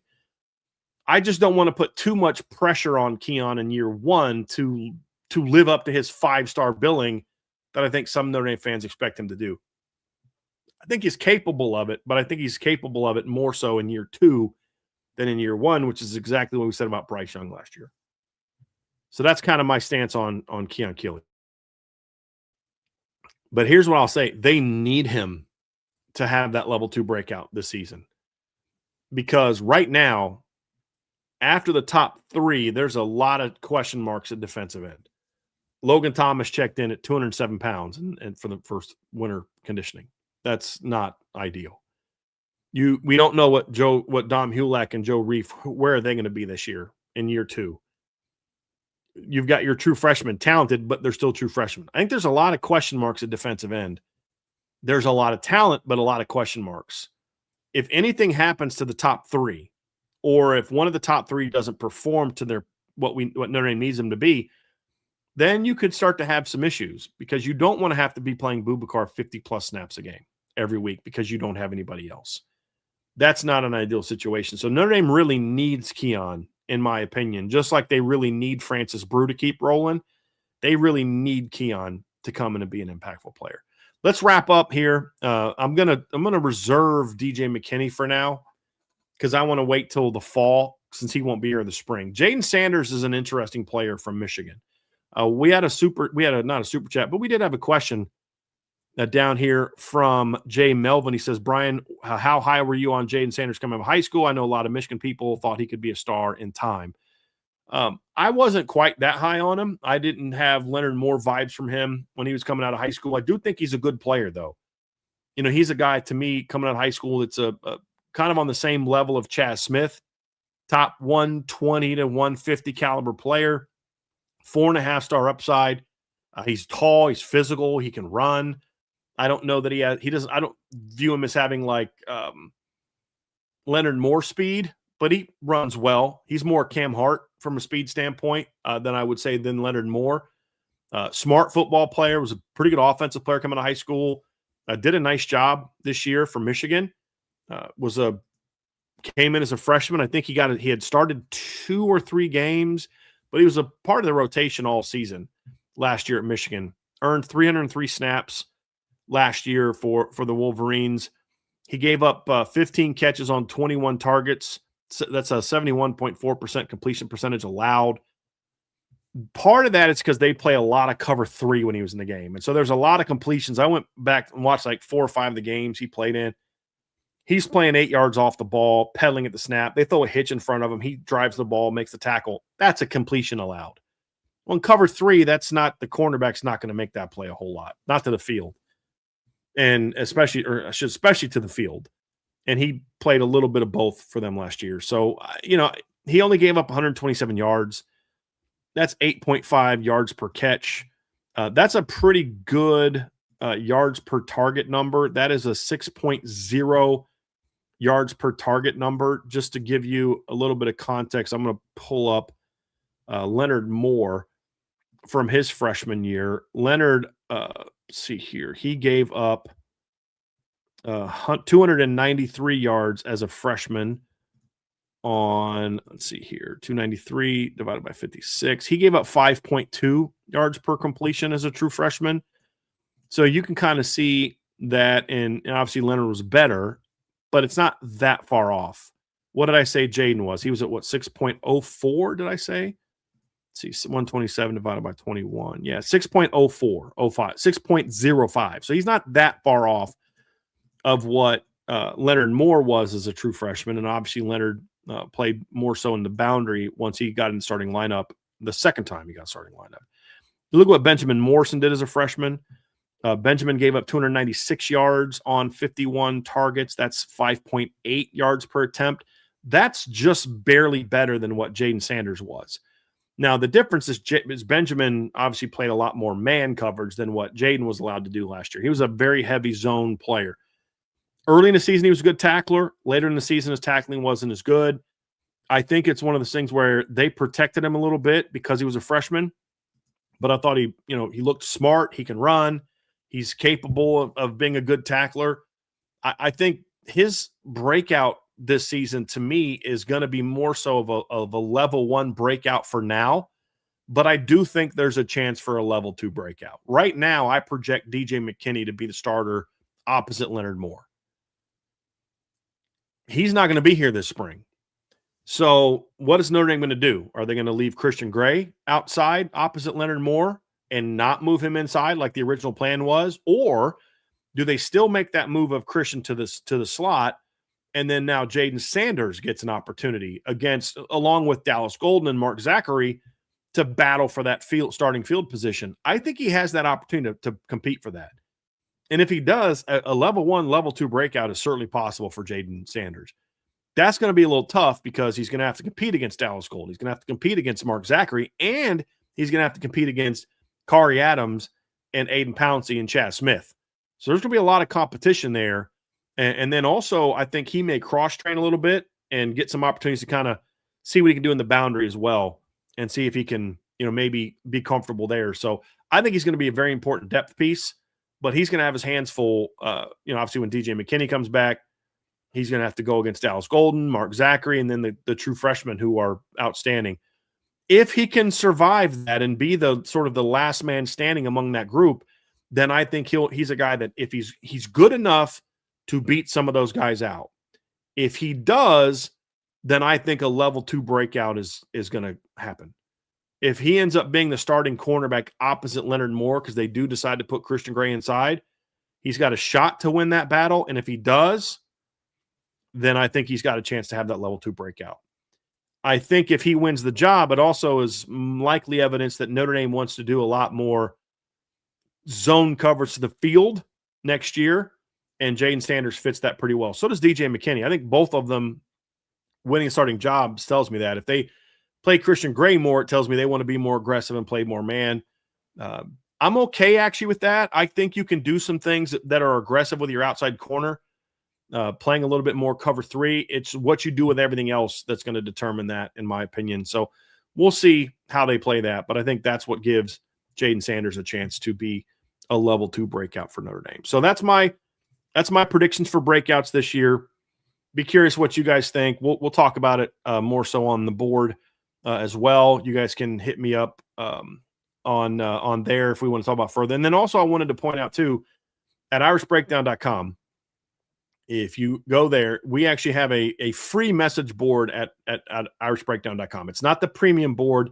It's part of the free front page site. There's a community page down there that you can sign up for the site. It's free. It doesn't cost you anything. And we're starting to put some more content there. I won't be engaging in some of the long conversations that we have, like on the premium board. My attention still is going to go there. But it's a place for some of you who don't want to pay for the premium board, don't have the ability right now to pay for the premium board, that want to chat with other Notre Dame fans. You can go to irishbreakdown.com, and then underneath the main stories, you'll see the community post page. You can go down there and sign up and engage there and continue some of these conversations that we're having from the show. So you can do that. As I said, that's on the free site at irishbreakdown.com. All right, let's get to part 3 of today's show. And part 3 of today's show, and I'm curious what you guys are going to think about this. I'm going to put some graphics on the board later. I don't have those graphics ready just yet. But there's a lot of talk in college football about the imbalanced schedules.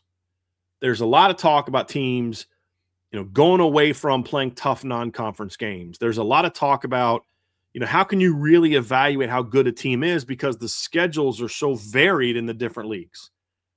You've got a team like Georgia with their schedule, and then you have a team like, some of the Missouri, Tennessee, Vanderbilt that played relatively simple schedules last year, finishing the year in the top 25. Vanderbilt finishes top 25. They don't beat a single ranked team all year. They still win 10 games. Then you have teams like Indiana, who played one really good opponent in the regular season and that, 2 maybe in Iowa. Very soft schedule after that. And then you have a team like Ohio State, who a couple of years ago had a really tough schedule, but this year, the only really tough game they played all regular season, it was against Texas in the non-conference. And then you have a team like Wisconsin, who obviously is not one of the top teams. And this past year, they had to play Michigan, Iowa, Ohio State, Oregon, Washington, Indiana, Illinois, and Minnesota. They played one Big Ten team that didn't make it to a bowl game this year, and that was Maryland, a team that beat them. So you look at a schedule like that, and there's such an imbalanced schedule in these leagues because what they've done is they've gone to where there's no more divisions. There's just 16 to 18 teams, and they give these random schedules. Cardinal Humphrey just brought up Texas Tech's schedule. It was weak last year. It's even weaker this year. And then there's other teams in the league that happen to catch 4 of the 5 top teams in the league. And so what you're often seeing is this team may have won their league, but they're not the best team. They just happen to have the most conducive schedule to being there. If Duke would have played or Virginia would have played Miami's regular season schedule, I don't know that they are 1 or 2 loss teams that are getting to the college, to the ACC championship. And honestly, there's really no way to fix it in the current system. So what I'm going to do is propose a couple things that can be done that can fix the schedules in these leagues. And I want to hear what you guys think about it. And then there's also, I'm going to talk at the end about how the playoff committee is the only really entity that can demand a change that we're seeing where teams are starting to duck tougher non-conference games in order to focus more on their conference games. So we'll talk about that here in part 3. So let's talk about the why. What you're basically looking to do is you're trying to find a way to where you can create more balance within the schedules, which makes it easier to evaluate teams. Instead of saying, hey, look, we got a 3-loss team and a 1-loss team, but the 3-loss team is actually more impressive than the 1-loss team from the same league because the 3-loss team played a really tough schedule and the 1-loss team lost to the only ranked team and the only good team they played all year. How do you evaluate that? It's very hard. And it used to be that way. It's always been that way to a degree, but it used to be like, well, you were 11-1 in the Big 12, and that was a weak schedule. And you were 10-2 in the SEC, and that was a really tough schedule. So the 10-2 team would get the benefit of the doubt over the 11-1 team in the weaker league. You can't do that. You can't. Now, let me rephrase. The SEC still gets away with that from ESPN and Josh Pate and people like that still want to contend. Like I saw Josh Pate said this actually about a Big Ten team. He said the proper way to evaluate strength of schedule is the type of roster. So he was like, you should be able to look at Indiana and say, yeah, they beat Penn State. They had a top 15 roster, even though they went 6-6. Like who says they had a top 15 roster? Clearly they didn't because they went 6-6. So he's trying to basically make the same lame argument that Greg McElroy made to me, where Auburn's better than Navy because they have a better roster. Well, they're not a better team. They're not a tougher team. And so what you're having now is within a league, you're now having to just jump through hoops and talk yourself into circles to determine who had the tougher Big Ten schedule, this team or that team. And I think that there's some issues there. And I'm going to comment on some of the things you guys are saying in the chat. I'll do that in the mailbag section. But what you're trying to do is you're trying to make it to where at least within a league, you have a method of evaluating the teams in the league from a ranking standpoint, which then I think makes it easier to then evaluate teams from league to league. And here's what I think you can do. The first thing is, simply put, is to bring back divisions. The reason they got rid of divisions is because there were so many teams that if you had, like if you go to divisions, you're not going to play teams in the other division. And they want more of a round robin type of look.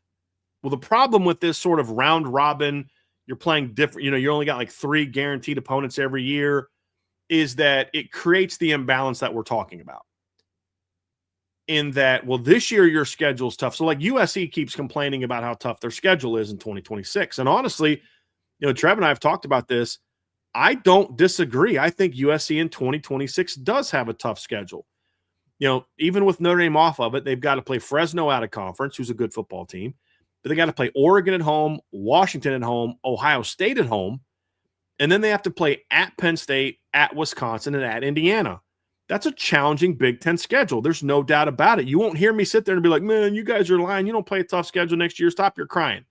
It's not what I'm saying. But let's look at their 2027 schedule. Their road games, they have 4 road games at Iowa, at Maryland, at Ohio State, at Washington. That's tough. Their home slate is Indiana, which is tough, and then Illinois, Minnesota, UCLA, Wisconsin. They have Nevada and UNLV out of conference. That's a good schedule, but that's not the same type of gauntlet that I think that they're going to play in other years, or the gauntlet that they pretend that they play every year. And I believe their 28 schedule is even worse. I think it's the 28 schedule. Their 28 schedule, they have home games against Iowa, Nebraska, Penn State, Purdue. And their road games are Michigan, Michigan State, Northwestern, UCLA, and Oregon. There's like 2 really good games on there on the road.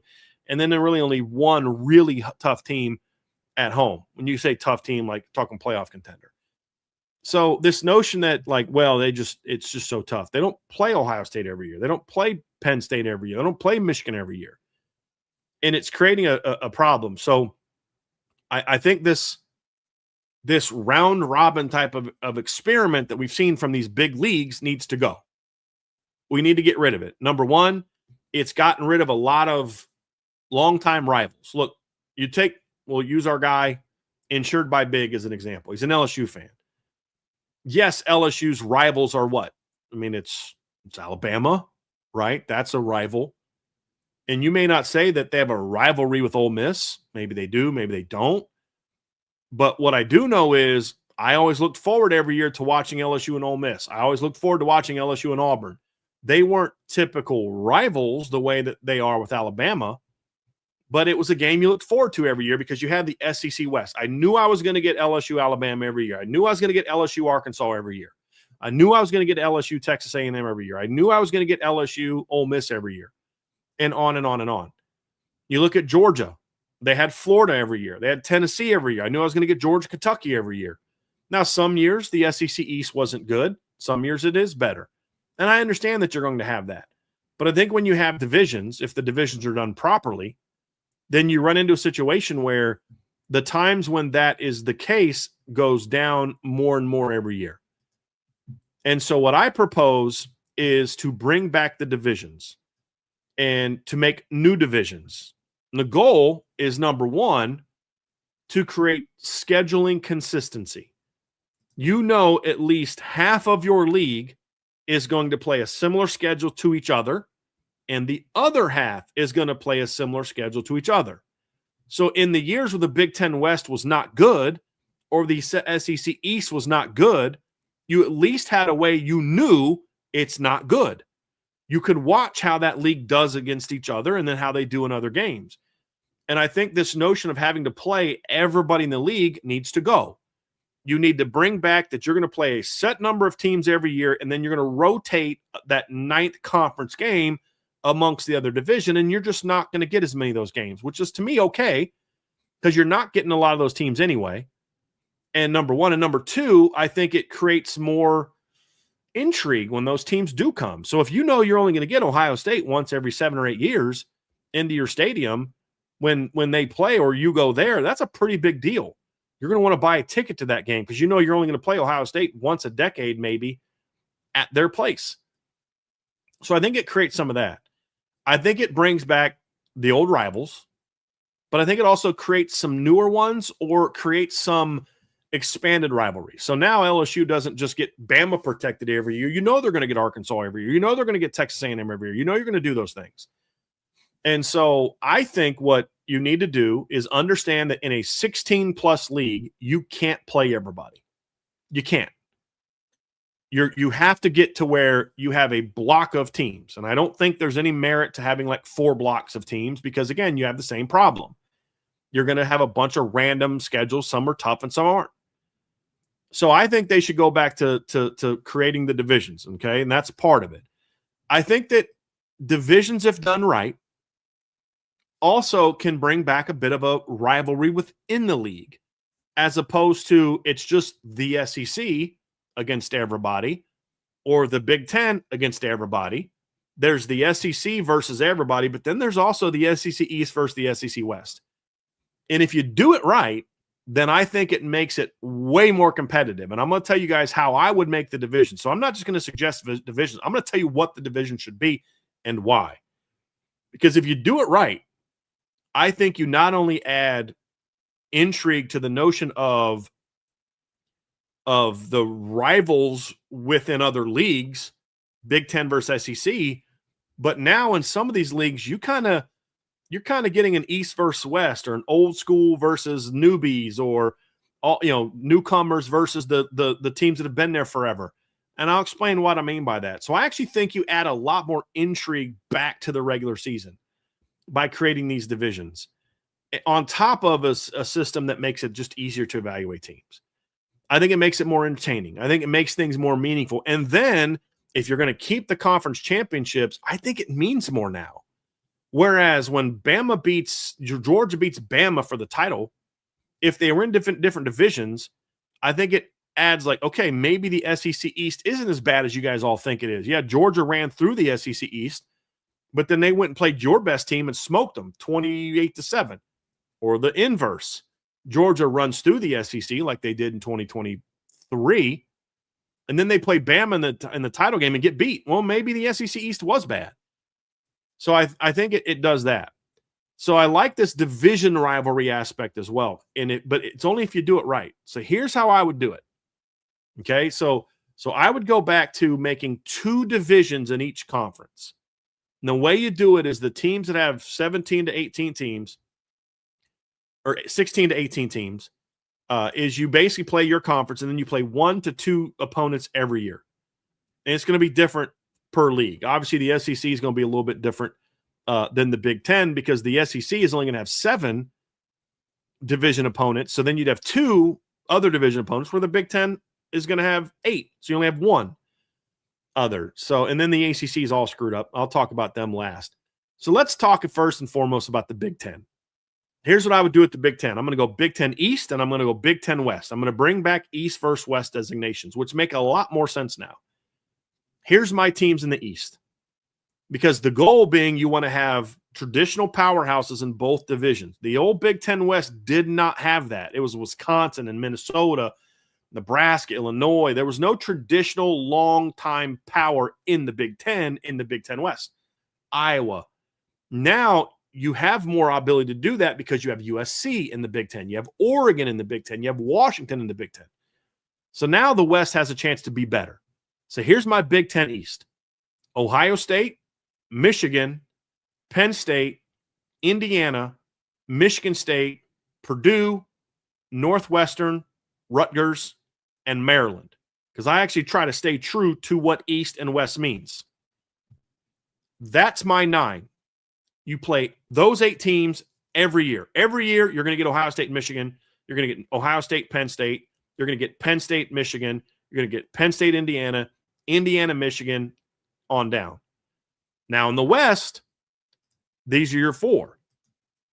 You have Oregon, USC, Iowa, Washington, UCLA, Nebraska, Illinois, Minnesota, and Wisconsin. Now, I think you would argue, and probably rightfully so, that the top 4 in the Big Ten East is better than the top 4 in the Big Ten West. Most years. Oregon, USC, Iowa, Washington, most years are the best teams in the Big Ten West. Big Ten East, it's Ohio State, Michigan, Penn State, Indiana. I'll grant you that. It's impossible to make it balanced, in my opinion, without giving up old rivalries. But I think with Oregon and USC on top of Iowa, if Iowa wins it now, they're pretty flipping good. And the team that's won the Big Ten the last 2 years, you have a team from the East that won it last year in Indiana this year. And then Oregon, a team from the West, beat a team that would be in the East 2 years ago in the championship. So you have, to me, the top level of the Big Ten is better in the West than it used to be. Where in the past, it was Ohio State, Michigan, Penn State, Michigan State, and then the best teams in the West were Iowa, Nebraska, Wisconsin, occasionally Northwestern. Now, Northwestern's in the East, and you've got the top is stronger, but I would argue that the bottom of the Big Ten West is better than the bottom of the Big Ten East. The bottom of the Big Ten East is Northwestern, Purdue, Rutgers, and Maryland. That's soft. The bottom of the Big Ten West right now is UCLA, Nebraska, Wisconsin, and Minnesota. So I think it balances itself off. And then it's going to change from year to year. There's going to be years where some teams are good or some teams are not good. Things along those lines. And, of course, the SEC homer in the show thinks the SEC doesn't have a scheduling problem. I think that's nuts. I don't see how you can look at the SEC schedule last year and this year and think that there's not a scheduling problem. But we'll get to the SEC next. So that's my thing in the Big Ten. You've got top 10, perennial top 10 teams in both divisions now. End of the year, Oregon, Ohio State play each other. Michigan, Oregon, Michigan, USC, Penn State, Oregon, Penn State, Iowa, some form of fashion of that plays each other. Let's go to the SEC. The SEC is a league that you're going to see some changes from the way it used to be because of the new teams you've added. All the new teams you added recently are from out west, which means it's impossible to keep your old SEC West together. I also don't think if you're looking at the SEC East honestly, that you can say that outside of Georgia, that in the last 20 years, there's been a legit power team in the SEC East outside of Florida at the very beginning of the last 20 years. The last 10 plus years, you've had the occasional good season from Tennessee, the occasional good team from Florida. So you're going to have to mix it up a little bit. So here's my SEC West. Texas, LSU, Texas A&M, Oklahoma, Ole Miss, Mississippi State, Missouri, and Arkansas. That's my SEC West. My SEC East is Georgia, Alabama, Florida, Tennessee, Auburn, South Carolina, Vanderbilt, and Kentucky. The reason that I went this direction is, number one, with the exception of South Carolina, all the teams in the SEC East are traditional SEC teams. There's some in the West that are still going to be that are traditional teams, but there's no newcomers in the SEC East. That is going to be sort of the traditional SEC league. The SEC West is going to have some traditional teams. LSU is a traditional team, Ole Miss, Mississippi State, but everybody else in the West is been added since the 90s. You got Arkansas was an early 90s edition. Missouri was a 2000s, I think, edition. And then Texas A&M was a 2000s edition. And then, of course, Oklahoma and Texas A&M were added recently. Here's the other thing this does. It actually looks at a friggin' map and says this is West and this is East. And so that's where I come from that. I think that if you put Georgia, Bama, Florida, and Tennessee and Auburn all in the East, and then you've got Texas, LSU, A&M, Oklahoma, and Ole Miss in the West, you've got big-time programs in both divisions where the odds of you not of having what we saw from the SEC East over the last decade is slim, in my opinion, where Georgia could just steamroll through the East stunk, and then Bama's going through a gauntlet, or LSU's going through a gauntlet, or Auburn's got to go through a gauntlet all year, and then they're kind of worn down by the time they got to play this SEC East team that's nobody. Or what was happening even further back when basically whoever won the East was going to be a sacrificial lamb to whoever won in the West. South Carolina, Missouri, teams like that. So I think this is something that would really add. I would love this. And so then you're going to play 7 teams in the East. You're going to play 7 teams in the West. And now that you're in a 9-game schedule, you're going to play 2 teams from the other division every year. Now, you could negotiate. This is something that would be interesting to see from SEC fans is, would you be okay with Alabama and LSU not playing every year? Or would you say for a team like Alabama and LSU, hey, we're going to play 2 non-conference games every year, but we're going to make sure that we're playing each other?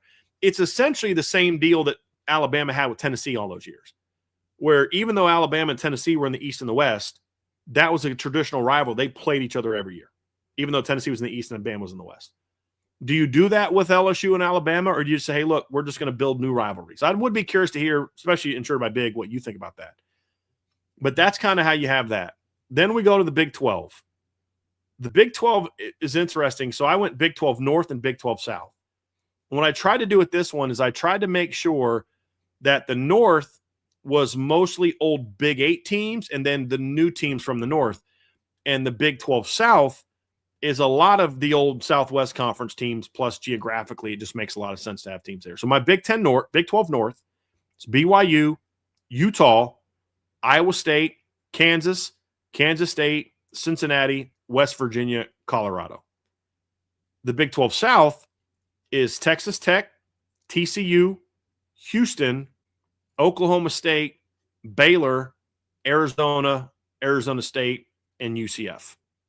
That's my breakdown of the Big 12. I think it's a pretty balanced breakdown of there's quality teams in both leagues. There are no powerhouses in the Big 12 right now. Texas Tech is right now. But how long will they be there? So it's harder to make sure that there's powerhouses in both divisions because that tends to change from year to year. So that's my Big 12. Now let's get to the ACC. This one is a little bit tougher because you have an imbalanced number of teams. You have 17 teams. So you have to have 9 in one division and 8 in another. My first thing that I would do if I'm the ACC is I'm adding a team. I don't know how that's going to work financially, but I would pursue like a James Madison. I'd go after JMU, and if you did, it's going to change things up a bit. But what I'm doing with the ACC is I'm breaking it down to basically the old ACC against the old Big East, with the exception of Maryland. Maryland is the ACC for a long time was an 8-team league. If you go back to 1988, a year I like to point to, when there was all those independents, the ACC had 8 teams. Florida State wasn't in the ACC yet. Miami wasn't in the ACC yet. You had Clemson, Virginia, NC State, Wake Forest, Maryland, Duke, North Carolina, and Georgia Tech. So what I've done with my ACC breakdown is I'm going to have 8 teams in the ACC. I don't even know what to call it because it's basically the old school ACC versus the Big East with a couple changes and the new teams from out west. So the ACC, traditional ACC league, it's Clemson, Virginia, Duke, NC State, North Carolina, Georgia Tech, Wake Forest, the 7 remaining old ACC teams. And then in Georgia Tech came, I think, in the 60s or 70s. They came, or 50s maybe. They were in the SEC originally, and then they came over to the ACC. And then Virginia Tech. Virginia Tech I would have in there, even though Virginia Tech is not a long-time ACC member. They came over from the Big East. I think keeping that, that Virginia Tech rivalry means more to me than keeping the Northwestern Illinois rivalry because you don't have in the Big Ten anymore the way that I have it. And then the other ACC division is Miami, Florida State, SMU, Louisville, Boston College, Pitt, Syracuse, Stanford, and Cal. I think the ACC, the Big East version of it, is more top heavy right now of big time programs. You've got Miami, you've got Florida State, you've got SMU, Louisville. The old school ACC right now, it's really just Clemson is the only traditional powerhouse in there. But with Virginia Tech, James Franklin, I think Virginia Tech's a program that could conceivably be considered a top level ACC program if they get back on track. North Carolina, I think, has that. I think that could be a very, very strong breakdown of the ACC. And then what you'd have to do is the Big Ten or the ACC division with 9 teams.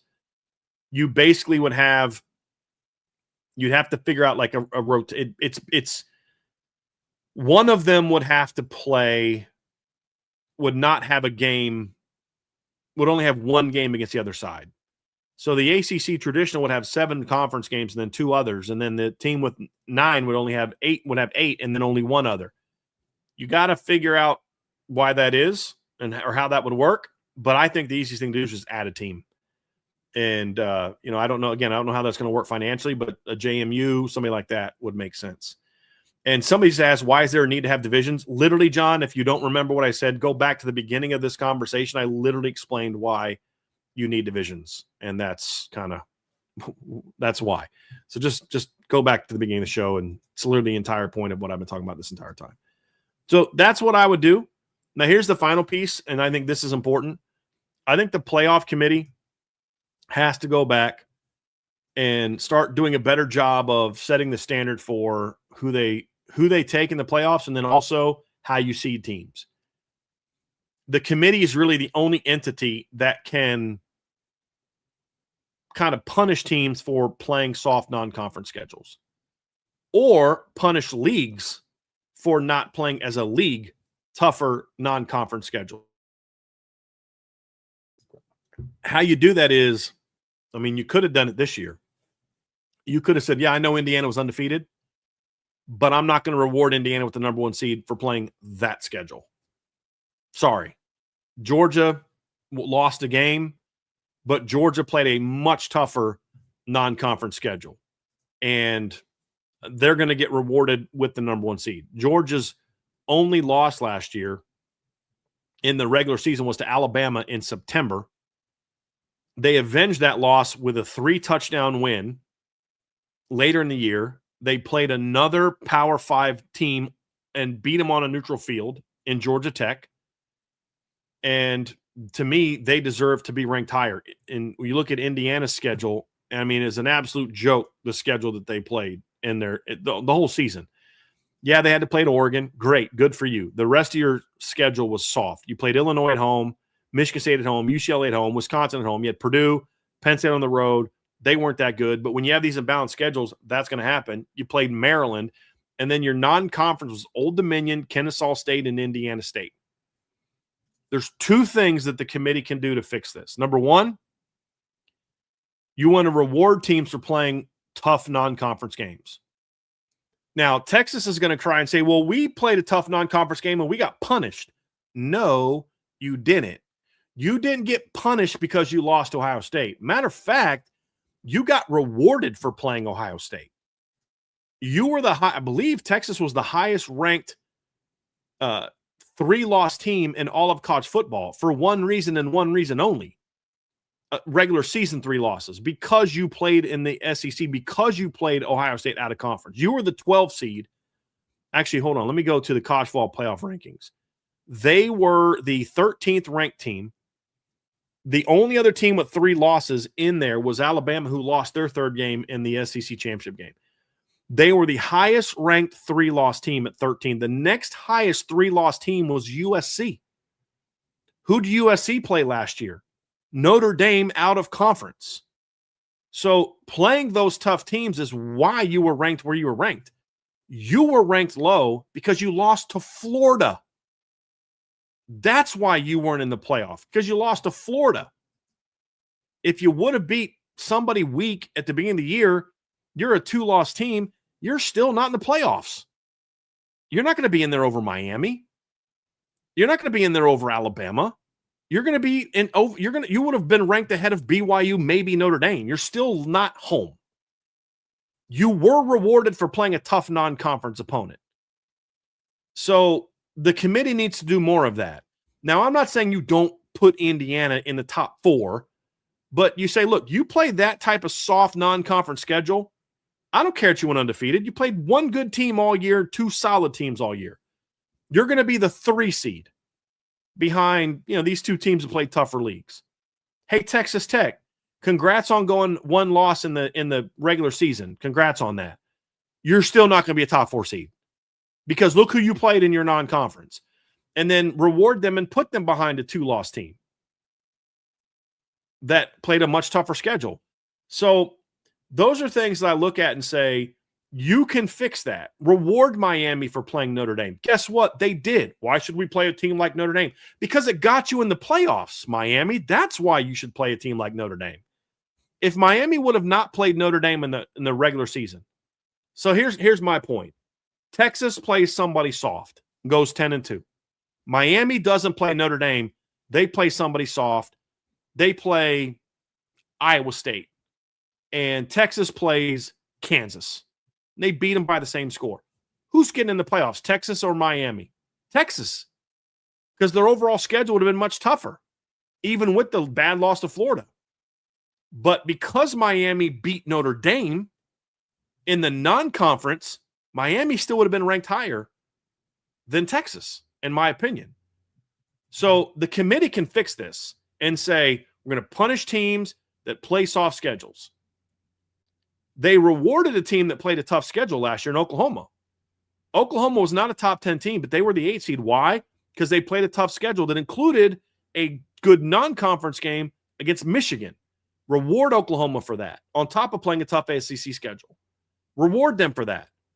Punish Texas Tech. Punish Indiana.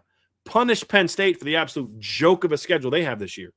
Yeah, you may be a playoff team, but you're not going to be seated where you think you should be seated. And look, to be fair, I'll say the same thing about Notre Dame. Let's say Miami's the only good team Notre Dame plays this year.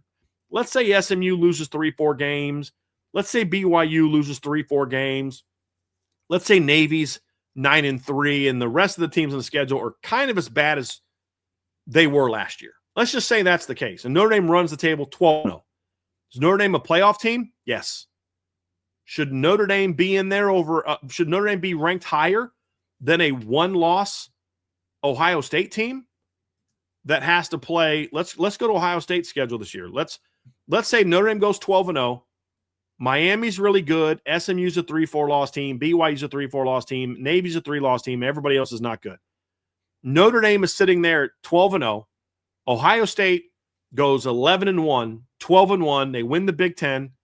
They beat Ball State, beat Kent State, beat Illinois at home, beat Maryland at home, beat Oregon at home, beat Northwestern at home, beat Michigan at home, beat Iowa State on the road, beat Indiana on the road, beat USC on the road, beat Nebraska on the road, and their only loss is in week 2 at Texas by 10. If Notre Dame's 12-0 and Ohio State's 12-1 against that schedule, Ohio State should be seated higher than Notre Dame. You're going to reward them for that. Let's say that, let's pick a team in the SEC I think Georgia has a tough schedule.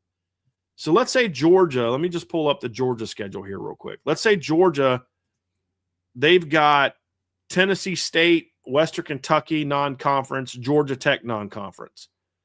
They play Oklahoma at home, Vandy at home, Auburn at home, Florida neutral field, Missouri at home. They play at Arkansas, at Alabama, at Ole Miss, at South Carolina.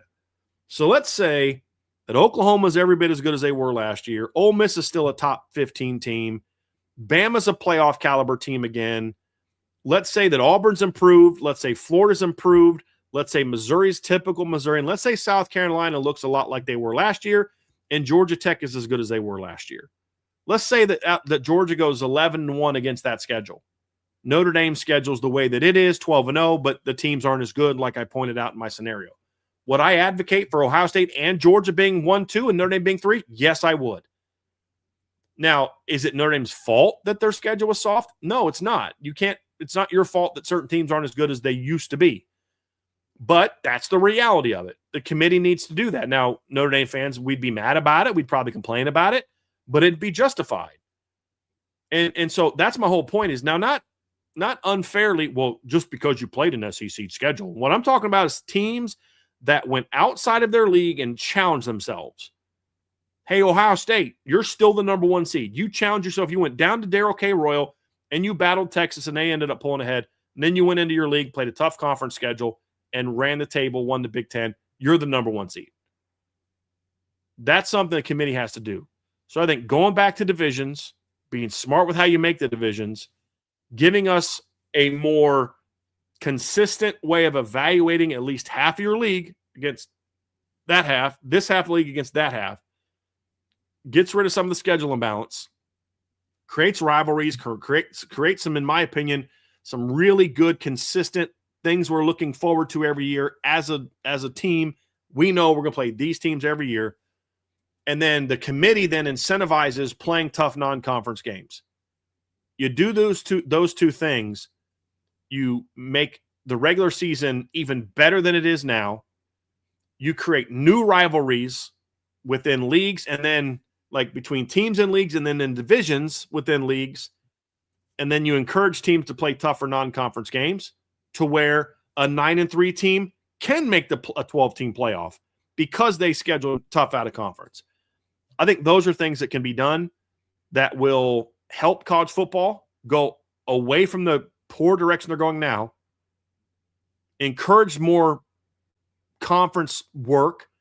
What I would say you could see from this is because you're playing 9-game schedules, you can start seeing teams say, hey, look, we're going to schedule we're going to do a 4-year deal with you. Big 12 does a 4-year deal with the SEC. Something like that, where week 2 every year, we have this Big 12 versus ACC or SEC's thing. And the way you do it is you take an aggregate of the previous 3 years and what team in the aggregate is number 1, 2, 3, 4, and 5, and your number 1 plays your number 1, your number 2 plays your number 2, your number 3 plays your number 3, and so forth and so on. You can do that. I think those are things that you could do. And I think that would be I think that'd be a lot of fun, and I think that's something we could see. And then the committee rewards you by saying, hey, look, you went out of your conference and you played somebody good. I think that's how we salvage it. So that is what I think the college football could do to fix their scheduling woes, to make the strength of schedule argument a little bit more sound and rational and easier to evaluate, and then also ways that we can stop from going down this crazy path we're going down of teams canceling future schedules against tough teams and teams saying we're going to make soft schedules. The committee is the only one that can fix that. And that's a sad, scary thing because I think the committee the last couple of years has been relatively incompetent. So we'll see if they can figure that out. So that's part 3. We're going to do our mailbag next. But I want to thank you guys for joining us here on the Irish Breakdown podcast brought to you by FanDuel. I hope you enjoy these 3 topics. This is a format we're going to have moving forward on Wednesdays, sort of a midweek rundown type of show.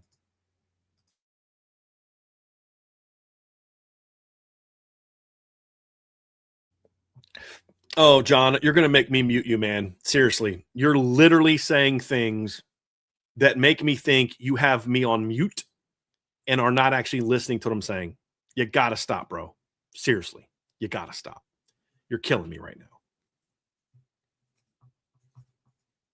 All right. Let's get into our mailbag show today. And you guys have some good questions here. But first, before we get into the questions, I had a comment from Brandon Rouse Sr. Brandon said, missed the show yesterday. My wife and I were celebrating our 8-year anniversary. Good to be back.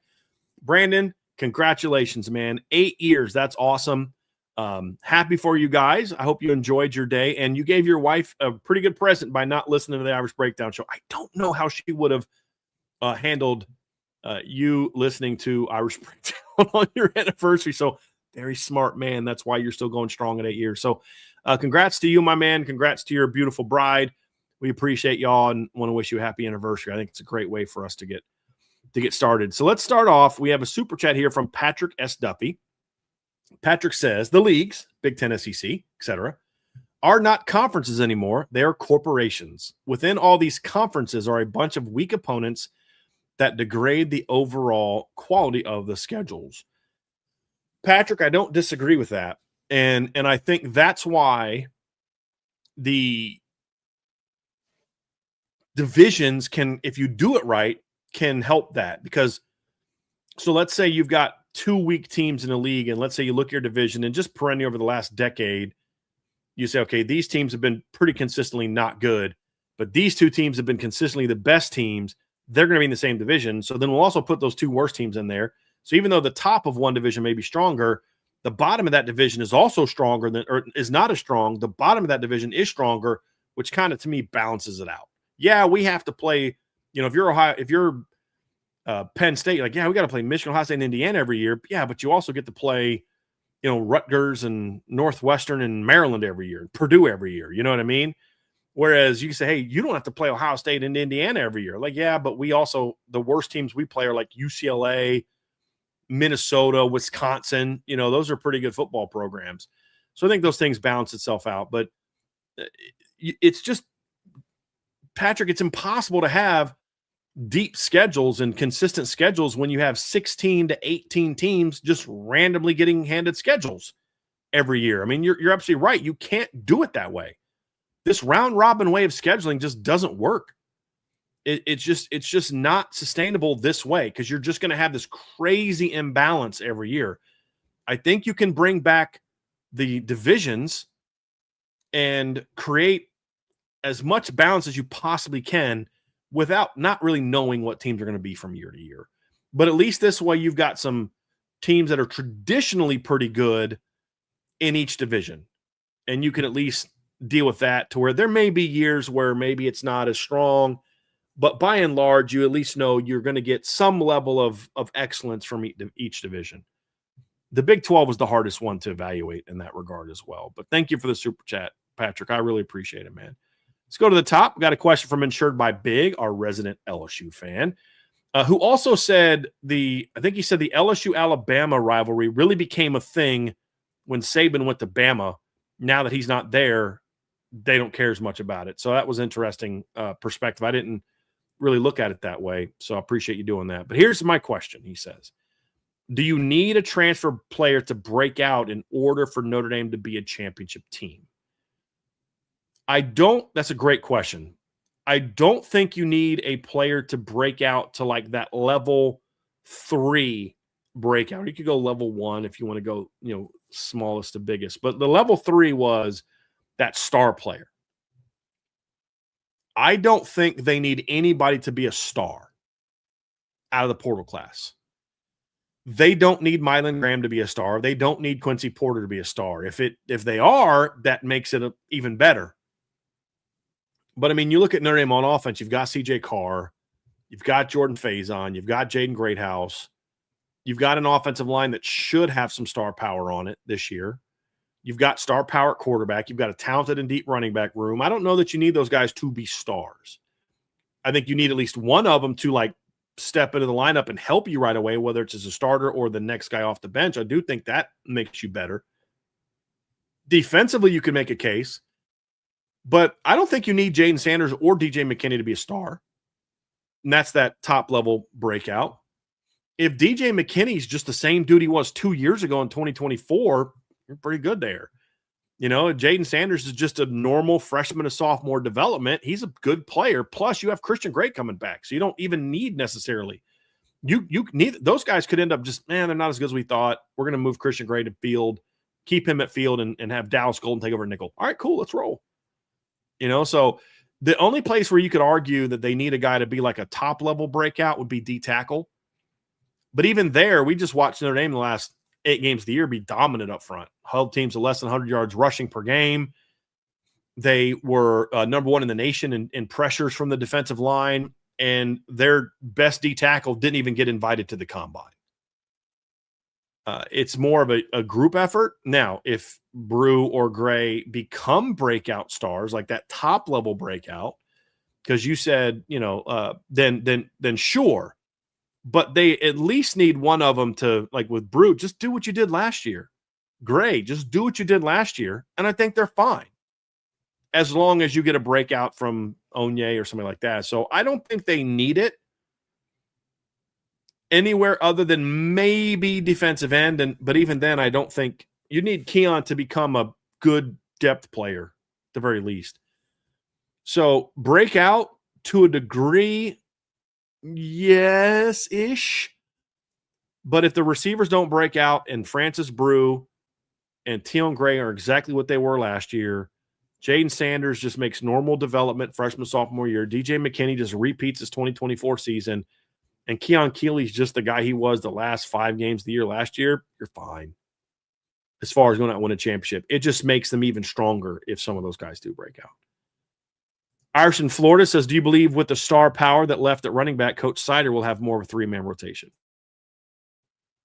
Well, you know, that's a great question, Irish in Florida. And unfortunately, I don't know the answer to that. I don't know what Coach Sider is going to do. So what I can tell you is I think that it would make more sense to do that. Because you don't have that same elite talent you had last year, because I think your offense is going to be a little bit more balanced this year than it was last year. I think you have enough unique skill sets in the room to say, hey, you can get more guys involved. You can find a role to where you can maybe play 4 or 5 guys a game because you have your 2 main ball carriers. You have, you know, a third down guy. You've got your red zone weapon, and then the other guy just kind of rotates in from time to time. You could conceivably play all 5 that way. But if it's just like I got my 1 and my 2 and they kind of do everything, then it's going to be a lot harder to play your 3rd, 4th, and 5th guys. And I don't know that you're going to – if you do that, here's the thing. If you do that again next year, it's going to be a lot harder to keep the room together because a lot of these guys are staying thinking that there's going to be more opportunities. Good luck trying to sign a 2-man running back class in the future. If it's like, dude, if I'm not in the top 2, I'm not playing. You know, it's going to be a lot harder. So I think they should expand that this season. It would make a lot of sense. It'd be smart for him to do so. I think it'd be very unwise to not expand. But will he do that? I have no idea. I don't know Coach Sider. I've never had a conversation with Coach Sider. All I know is he said he only wants to play 2, and he only played 2 last year. Now, Mike Denbrock could maybe step in and change that, or even more so, Marcus Freeman could say, hey, man, we need to figure out a way to get more of these talented kids on the field. And then it's not a suggestion, it's a demand.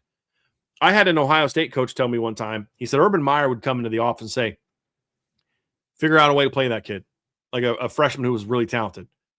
And he said, look, I don't care how you do it, but that kid's going to play at least 10 snaps a game. You figure out how to make that happen. That's your job, but he's going to play 10 snaps a game. And I was told by this one coach that, like, one time, like, he had an assistant was like, he doesn't mean it. And the kid didn't play. And Urban looked at the stat sheet and saw the number of snaps and was not happy about it at all. Made sure that coach knew that better not happen again. Yeah, you absolutely do that. as the head football coach. There's no doubt. Hey, you better figure out a way to get these 3 kids in the field, and I want to see these 2 kids get that shot as well. That's something Marcus Freeman needs to step in and do. Don't wait till week 5 when your room is, in tatters because guys are upset they're not getting a chance to play. Then you try to fix it. It's too late then. Make sure that he knows, like, now. If you haven't done it already, do it on February 11th. Hey, bruh, I want at least 3 of those guys in my rotation. If you don't know how to do that, watch some film of what we did in 2024. Call Dylan McCullough. How'd he do it? I don't care. Get it done. We're going to have 3 guys in rotation. Just simple as that. At least 3. Make it work. Thank you for the question. Mark Avalone, long-term and draft evaluation, how do you feel combine versus pro days? I personally prefer the combine. And the reason I prefer the combine is because I prefer, as a draft evaluator, I prefer to see how you perform in a less comfortable situation. I think it's a great question, Mark. At a pro day, yeah, it's NFL scouts kind of leading the pro day. They're kind of telling you what to do, but you're in your practice facility. You slept at your apartment or in your dorm or the house you have nearby. You're having breakfast with your teammates. You're talking to your coaches. You're working out on a field and in a setting you've worked out in hundreds of times. You're comfortable. There's value to that evaluation, and I love pro days. But I want to see how you do, and you're the only quarterback there. You're the only receiver there. You're one of 2 running backs there. It's just you and these 2 offensive linemen that your teammates. There's not this same level of competition where I'm one of 25 running backs working out. I'm one of 15 quarterbacks working out. If I don't perform well and that guy does perform well, that could hurt my draft stock. Guys are challenged more. Oh, shoot, that other receiver that people are mocking around me, I'm 5, he's 8. He just ran a 4.35, man. I got to, or he just was doing great. He caught every ball, looked great on the, on the gauntlet. He looked great, on the catch drills.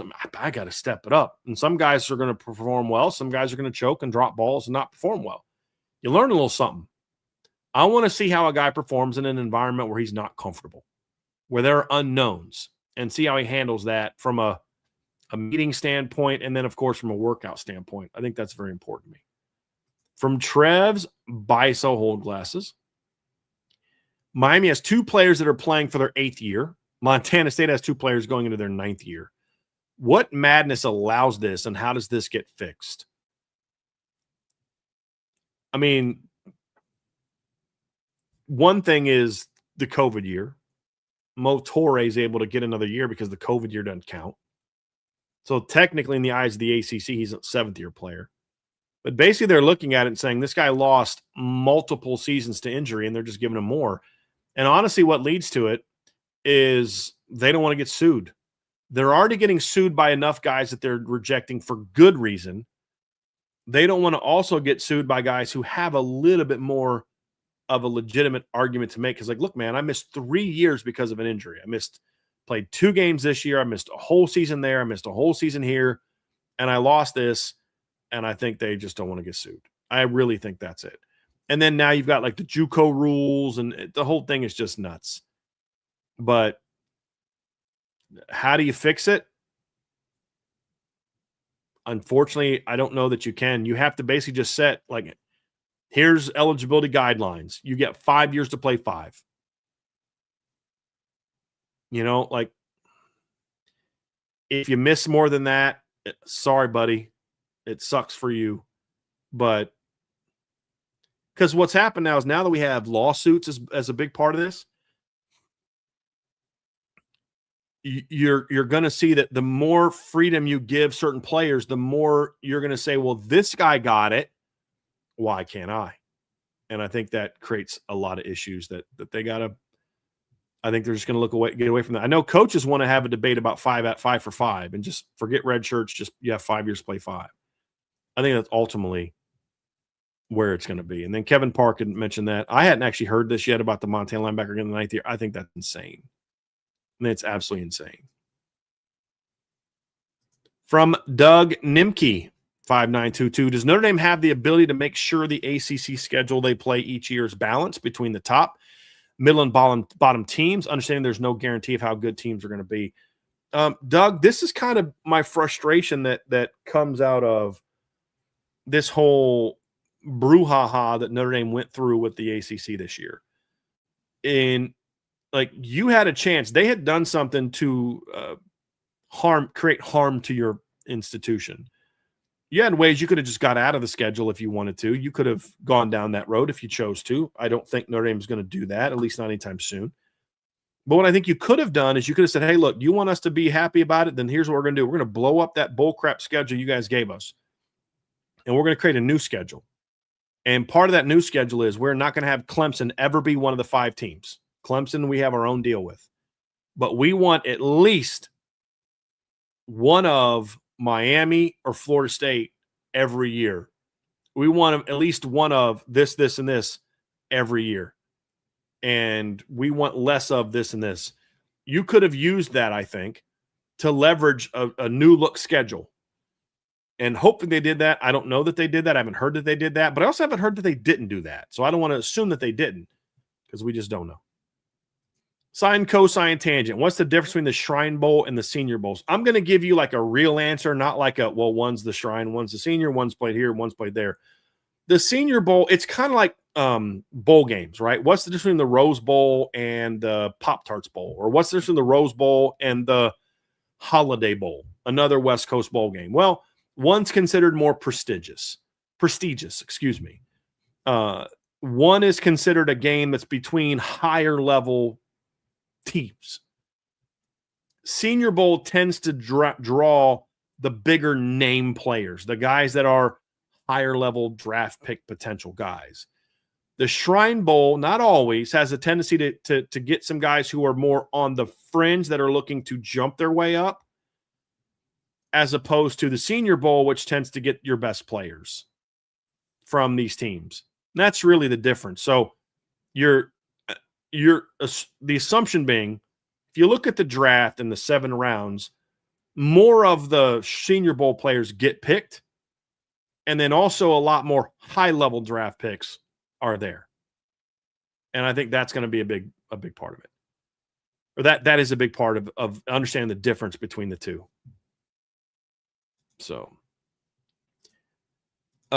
question from Joseph Barrett: where Lauren Landau returned as Notre Dame strength and conditioning coach? As far as I know there's some NFL teams that have talked to him, but until I hear something definitive, then I'm going to assume that he will be. Joseph. James Delaney says, who was on North Texas offense last year made them have 7 yards per play? Well, it's not just about who they had on their team, James. It's also about the system they played. And that's why Eric Morris got the job at Oklahoma State, because people like the system. It's a wide open system. They spread it out. They move fast. They run a lot of plays, but they also are a big explosive team. Ran over 900 plays last year, almost 1,000 plays last year. But the other thing I actually like about it is it's a pretty balanced offense. We all know about Drew Mestemaker. He passed for 4,379 yards last year, 34 touchdowns and 9 picks. And they were, let's see here, 10th in college football last year in total plays. Let's see, 3 teams ahead of them played more games, but they also had a way better yards per play average than everybody else ahead of them, which is why they only ranked 10th. But if you go to plays per game, I'll be willing to bet you they were top 4 to 5. But so Drew Mestemaker obviously was part of it, but they were a balanced team. And, they had a kid named, you're going to want to get to know him. They had a kid named Caleb Hawkins last year, who was a freshman, who had 1,434 yards. He had 6.2 yards per carry, and he had 25 touchdowns. He also had 32 catches for 370 yards. He was a very good football player, and I think he's a legit football player. I really do. He also transferred to Oklahoma State, so he's following his coach to Oklahoma State. That was a great pickup for them. They had a really good receiver last year named Wyatt Young. He had 70 catches for 1,264 yards. He's also transferring to Oklahoma State. So they had some very talented players that were like legit players at the skill positions. I don't know that they were as good in the trenches as some other teams, but they definitely were. They have legit talent. I think those guys have a chance to do well. So But it's also partly about Eric Morris and the system that he brought and that than it is just the players. But they had some very good players for that level. How will they be playing at the Power 5 level? We'll see. But at the G5 level, they had the best quarterback, running back, receiver combination in all the G5, in my opinion. Even better than South Florida.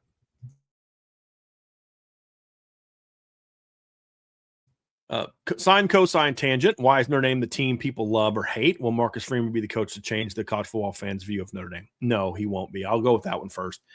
People may love Marcus Freeman, but they still hate Notre Dame.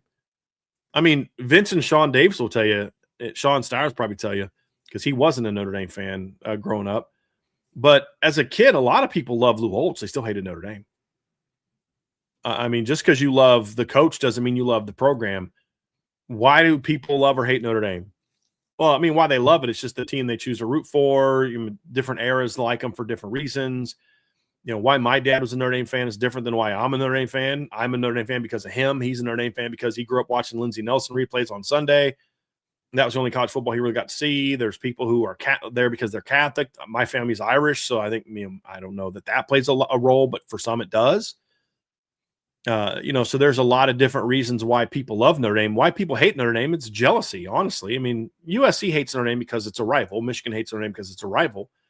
A lot of other people hate Notre Dame because there's jealousy there. Notre Dame's independent. A lot of people don't understand that. A lot of younger people give you this lame, join a conference, like, hey, you're the first guy to say that, Mr. Creative.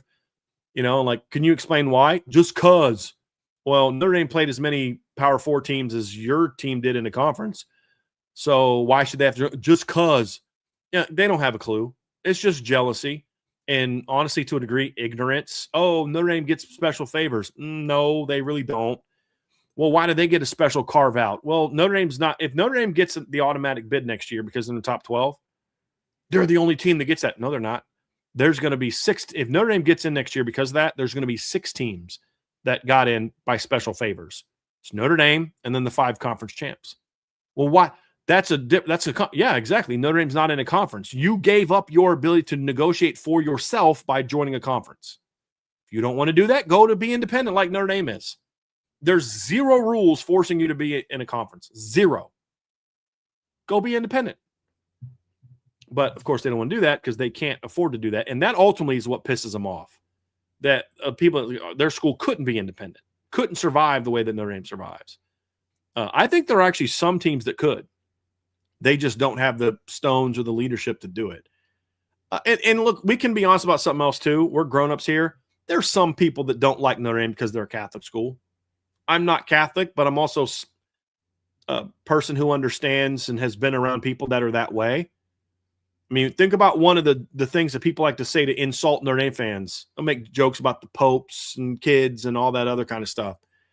Like, well, that's a bit absurd. Like, do we really want to go there? What's even funnier is when Penn State fans do it. Like, you might want to sit this one out because this is not the fight you want to fight.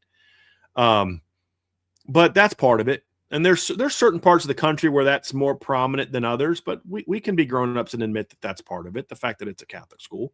But I also think you can be intellectually lazy as a Notre Dame fan and say that's the only reason. Some people don't give a rip about them being Catholic. I know Catholics who don't like Notre Dame because they're Ohio State fans or they're Texas fans or whatever else. So, but just like there's people who are fans of Notre Dame because they're Catholic, there's also people who don't like Notre Dame because they're Catholic. So I think that's part of it. Yeah, I think that's part of it. UT Irish 55. Drew says, Bryan, as I watched yesterday showing the wide receivers, I noticed that Denbrock went back to his 25 wide receiver positions. Is that so that he can make the move around more? We are stacked at receiver. No, I think that's what he's been doing since he got back to Notre Dame. It's just the first time that I was told that they went back to that. I think is more of what it is. I don't think that's a change that they made this offseason. I think that's just kind of what they've been doing. And this is the first time that it was just made aware of me. I hope that they move him around more.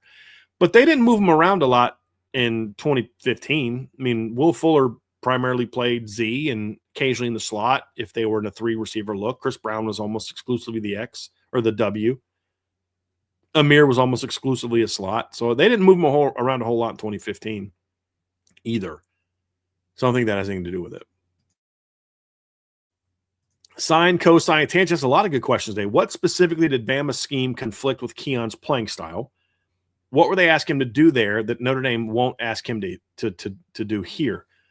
Well, for number one, they did a lot more power fronts and a lot more odd fronts where Keon would be playing on the tackle, but he'd be playing on the tackle in more of like how you're going to ask a 3-4 lineman to do it, more two-gapping, taking on guys square, not letting him play with wider techniques where he can rush as much. There were more instances where he would play inside.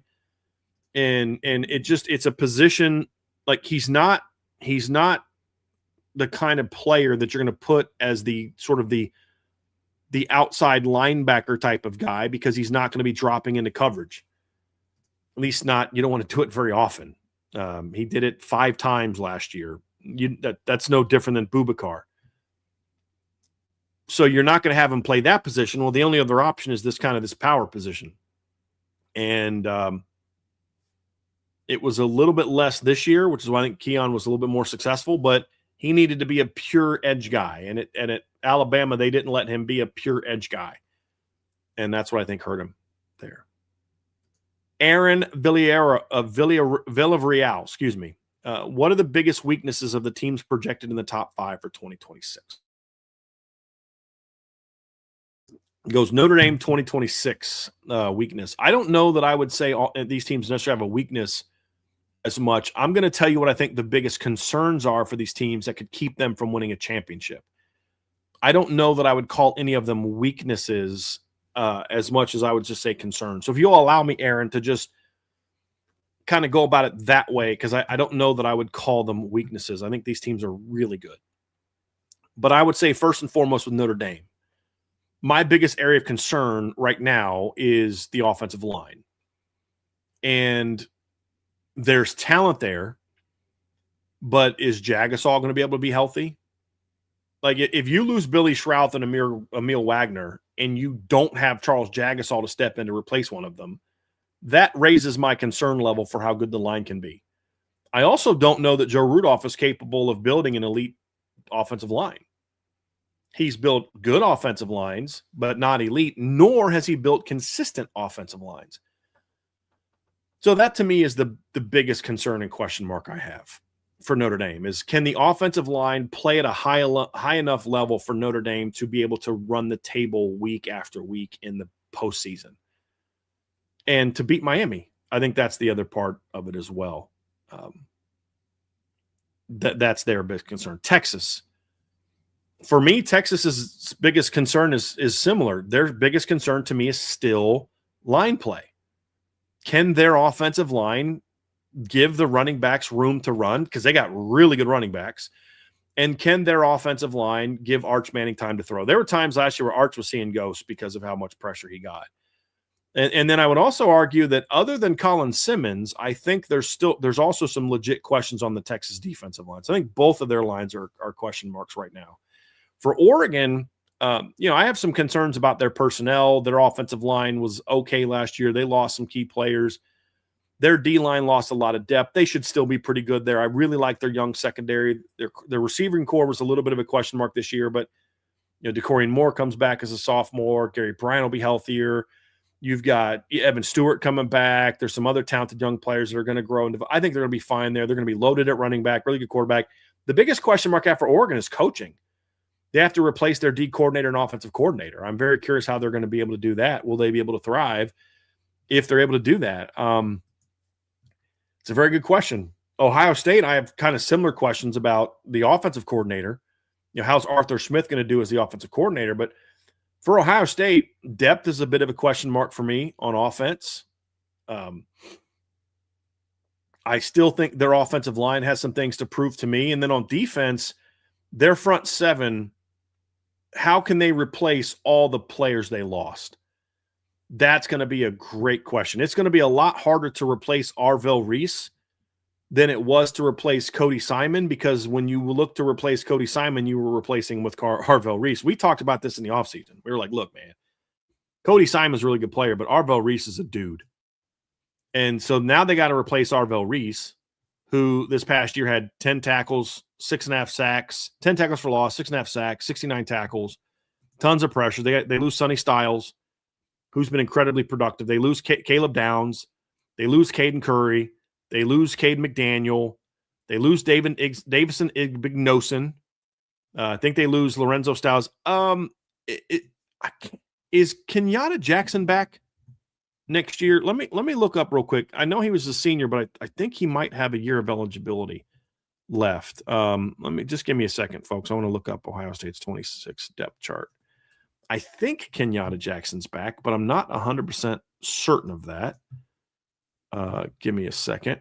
If there's somebody in the chat knows the answer to that, you can tell me that. But I don't know if he's back or not. I think that he is, but I'm not 100% certain. Let me go defensive line for Ohio State. Defensive end. Yep, Kenyatta Jackson's back. So you've got him back, but a lot of the rest of your defensive line is a major question mark. Because not question mark in that we just don't know who it's going to be because they lost so many guys from their front last season. So I think that's a concern that I have for Ohio State is how are they going to replace all the guys they lost from the defense last year. And that was the strength of their team. There's no doubt about it. So how quickly those guys can fill. Look, they recruited Eldrick Houston. They got some portal guys. Like they've got talent, but they've just got to show that group can get the same production as last year's group. I still think they're going to be very good in the secondary. I think their secondary is still going to be very good this season. And there's talent in both levels. Peyton Pierce is going to be a good player for them. He's going to be more like Cody Simon than what they had this year. He's like more of a true Mike inside backer kind of player. He's a good player. But I have some question marks at other positions in the front seven of how they're going to be able to replace those teams. And then the last one's Georgia. You know, are they championship caliber in the lines? And how are they going to be at receiver this year? You know, they got some guys coming along. They got some portal pickups, but they lost some impact players last year at the receiving core. I still have some question marks about their secondary. Ellis Robinson's a dude. KJ Bolden's a dude, but they've lost some talent there on the, CJ Allen's gone. He was a dude. I think with Georgia, it just comes down to, do they really have the talent top to bottom to win 3 to 4 playoff games? I have major doubts about that. What Georgia has shown the last 2 years is they're still the cream of the crop in the SEC. That's why they've won the SEC the last 2 seasons. But there's also a reason they're 0 for 2 in the playoffs the last couple years. And I wonder if they're not the team that they were when they were winning titles. They just don't have the same level of talent. Let's go to Jay Melvin. Brian, we actually answered that one during the show. Ben Martin. I think Ben's an Ohio State fan based on some of the comments he's made. So welcome, Ben. If you are an Ohio State fan, welcome. Join you and Archer as another Buckeye fan in the chat. But Ben asks, how did Francis Brew look against Notre Dame last year? Pretty good. He had a lot of battles with Gerby Lambert. He lost some of those battles, as everybody loses battles to Gerby Lambert. But I was going through, Ben, and one of the things I did on the premium board at Irish Breakdown, which you're allowed to join, insured by Big, our LSU fan is on the board. But I went through and I had every single Notre Dame run play on one video, and I downloaded it and sent it to my team so they can evaluate it. And I'm going through the Pitt game because I'm now. What I did second was, once I had that done, is I then went and I'm putting plays into their categories. So I'm like, okay, these are all the mid zones, these are all the counters, these are all the duos, these are all the the gap schemes. And so I'm going through the Pitt game and I'm looking at each play and I'm evaluating each play. Like, man, 95 is just a pain. It was a pain for Notre Dame in that game. And the times they got him, there's the long touchdown run that they had. I think it was Gerby was able to seal him off, and Jeremiah cuts right outside of him and 56-yard touchdown. But they had a lot of problems in that game. He played very well against Notre Dame, and he played pretty well against Miami as well. But I think he was even better against Notre Dame than he was against Miami. But he was quite good in that game against the run. He didn't I don't remember him getting any pressures, but he definitely was good against the run. No question about it. Ben Tarnowski. Ben asked, do Christian strengths play better at nickel? No, I still think boundary is probably Christian's best position, but I do think his strengths play better at nickel than they do field, especially the way that Chris Ash wants to use the field corner. Christian has just never been a guy. We talked about this in 2024. He's just not super comfortable getting reads in off coverage. He's just more comfortable playing tighter in the line of scrimmage. A lot of times he got beat last year. He got beat because he would lose in the transition. So he pedal, open and turn, and he would lose a guy. He just seems to be better when he can fight at the line of scrimmage and then just flip his hips and run with you. He's just better that way. And at nickel, you get to be aggressive that way. You're going to be tighter to the line of scrimmage. You're not going to be pedaling in cover 3. If you're playing cover 3 as a nickel, you're a curl flat player. You're driving down on the football. So I think it allows him to be more aggressive, use his hands more in coverage. I think it protects him a little bit over the top. So I do think it'll fit well. He's a good tackler when he's healthy. Like, a lot of people remember the terrible missed tackle against A&M, but I could point to 8-10 plays where he just made big tackles for Notre Dame, including 4th and 2 against USC in 2024, the third down stop where I think it was Nicholas Singleton who comes up and drills Nicholas Singleton on 3rd and short to stop them and force a field goal attempt. He's had a lot of good moments as a tackler. Jay Melvin asks, when will DJ McKinney be at Notre Dame? Why is he not here in the spring? He's finishing up some degree work at Colorado. So similar to kind of, when Bo Collins wasn't here, Riley Leonard wasn't here, Malachi Fields wasn't here. Rod Hurd wasn't at Notre Dame in the spring because they were finishing up classwork at the other school to finish up their degree. And DJ is doing that as well. I don't know if it's master's or undergrad, but it's finishing up some degree work. There's some things he had to get done to finish up there so he can get to Notre Dame. So it's not abnormal. Carmel Humphrey says FCS schools shouldn't be allowed to be scheduled.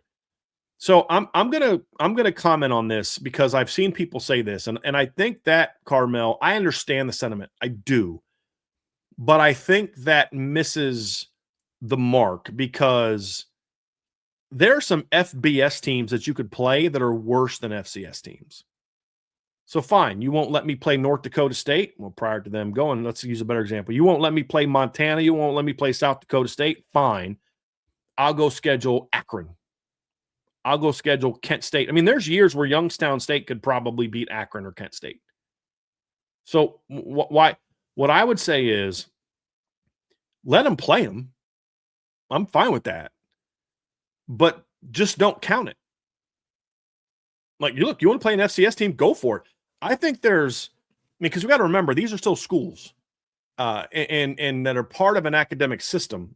North Carolina, it's not just like Notre Dame's just Notre Dame. I mean, it's Notre Dame.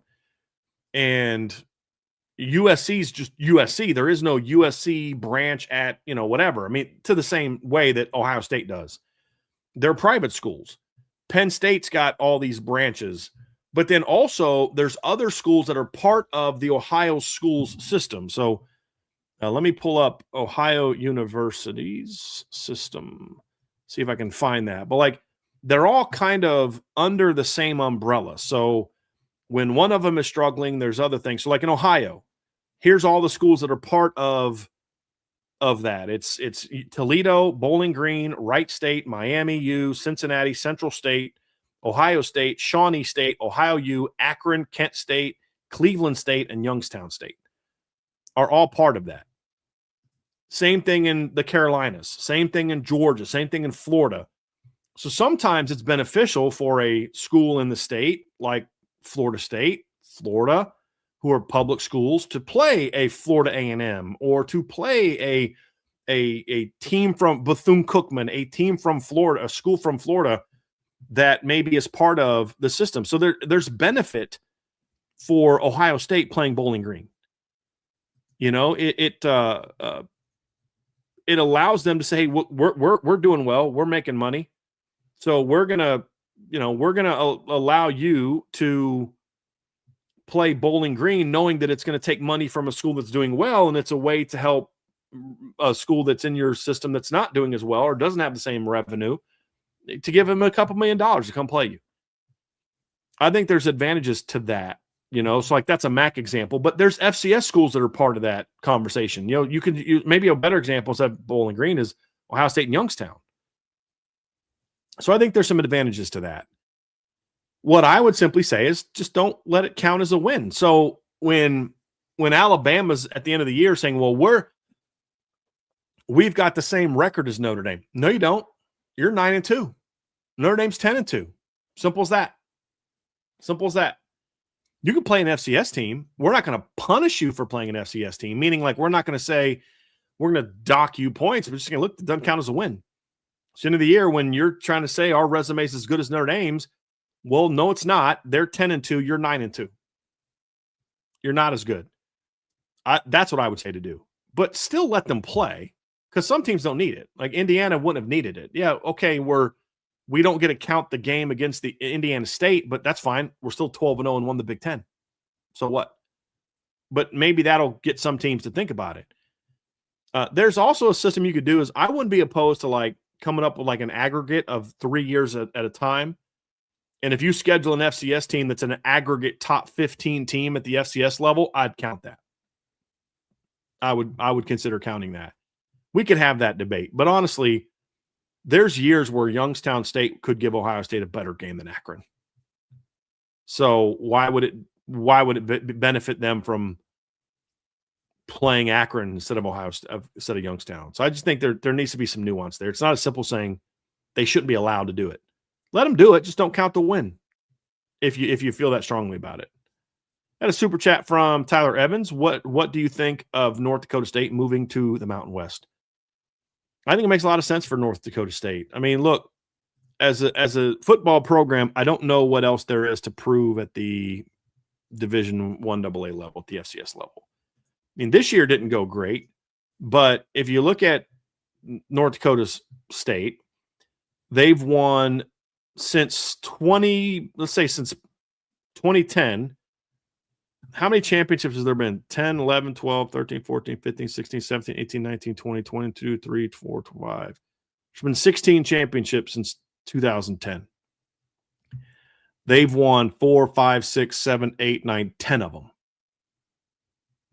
And they've been to the championship game other times. So, I mean, what else do they have to prove at that level? Financially, it's also beneficial to them because I believe they'll make a lot more. I think they'll make a lot more money playing in the Mountain West than they would have at the FCS level. They're already in Division I in basketball. And I think what this move is good for them because they only go for football. All their other sports are going to stay in what's the name of the league that they're in? Give me a second. Is it the Missouri Valley? Hold on a second. Let me find out. They're staying there, whatever league they were in, they're staying there because for the other sports. This is just a football move, which I think is even better for them because then they don't have to have all that money in cost. It increases their revenue. It increases their ability to go recruit certain players. There's just a lot for it. Now, will they win championships? No. But I think they could be a good Division I team in the Mountain West, certainly. Why can't they be Boise State? Why can't they be Fresno? Why can't they be teams like that? I think they can with their reputation. So good for them. It's good for them financially. So I just don't see a lot of for a good team. I don't see what playing in the FCS level really does for you anymore with the way things are now. Might as well just go FBS if you can. If someone's willing to pay you to do it, might as well. Got a comment from Rodney Hopkins. Love listening to IB Nation. Bryan, you rock, brother. Thank you, Rodney. Go Irish. Can listen to you and team year round. Wait, I do. Thank you. 2020 helped me understand Coach Kelly. Me guy, championships. I didn't get the rest of it, Rodney, but I appreciate you, man. Very, very, very, very much. Sine, cosine, tangent with another question. Thank you for that. What argument would you lay out to someone who thinks that anything to do with NIL and the transfer portal is ruining college football? It's my dad. He still thinks getting a free education is enough. Well, getting a free education is enough at certain levels. I would say that, number one, I'll have a response to your dad. But I would say one thing I wish that we could do in this conversation is to stop having these kind of debates where we start throwing like grenades across the aisle. The side that doesn't think that a scholarship is enough has demeaned the value of a free education. We're hearing all these issues in the last several years, and one of the big voting things during the Biden administration was there was a lot of young people that were really upset because Biden had promised to, I think, what was it? Kind of, I forget how they phrased it, but basically there's going to be loan forgiveness for people for having student loans. And one of the big uproars amongst young people, rightfully so, is you're going to college, you're taking on a lot of times hundreds of thousands of dollars of debt, and your degree is getting you an education for something that's going to max you out at $40,000, $50,000 a year, if that. How do you pay off hundreds of thousands of dollars of debt when the education you got with that debt doesn't have job opportunities for but a few people to make enough money to pay it back? And so there's value to that. Let's not pretend there's no value to that. Number one, you can still do that and say, yes, but it isn't enough. So we should value that, because here's my thing. Let's just say hypothetically that they said, okay, cool. Everybody gets paid now as part of the rev share, NIL. Cool. But as a school, in order to sort of save some of the money that we're now losing because we got to pay you revenue, no more free tuition. You're going to make $60,000 a year, $150,000 a year, $200,000 a year. Cool. But you got to still pay tuition. Do you think that people be okay? Do you think these loser, agent guys that just love living on Twitter and love taking every case to screw over college kids all the time, you think they would do that? Heck no. No, they wouldn't be okay with that. They'd be, hold on a second. That's taking X number of dollars away from our client. So what you're saying is there's value in the free education. Cool. Let's not forget that. But that doesn't mean that a billion-dollar industry should not have done more for student athletes. Here's the reality of it. Do I think pay for play is something that I support? No, it's not. Do I think that name, image, and likeness is something that should have been treated differently? Yes, it should have. The fact that AJ Green got suspended for selling a jersey with his name on it got him suspended is absolute bullcrap, because people didn't want just any Georgia jersey. They wanted his jersey with his signature. And so what bothers me about the modern debate is we've taken the word amateurism and we've made it a bad word. It's a bad word. The NCAA is amateurs, and they used it to screw people. Yes, the NCAA defined amateurism in a way that screwed players over of what they rightfully deserved to certain degrees. 50 years ago, that's not the case. A free education was enough, because these schools weren't bringing in the revenue to pay players. Since the 90s, that's not the case, and especially the last 20 years. So there should have been things that were done.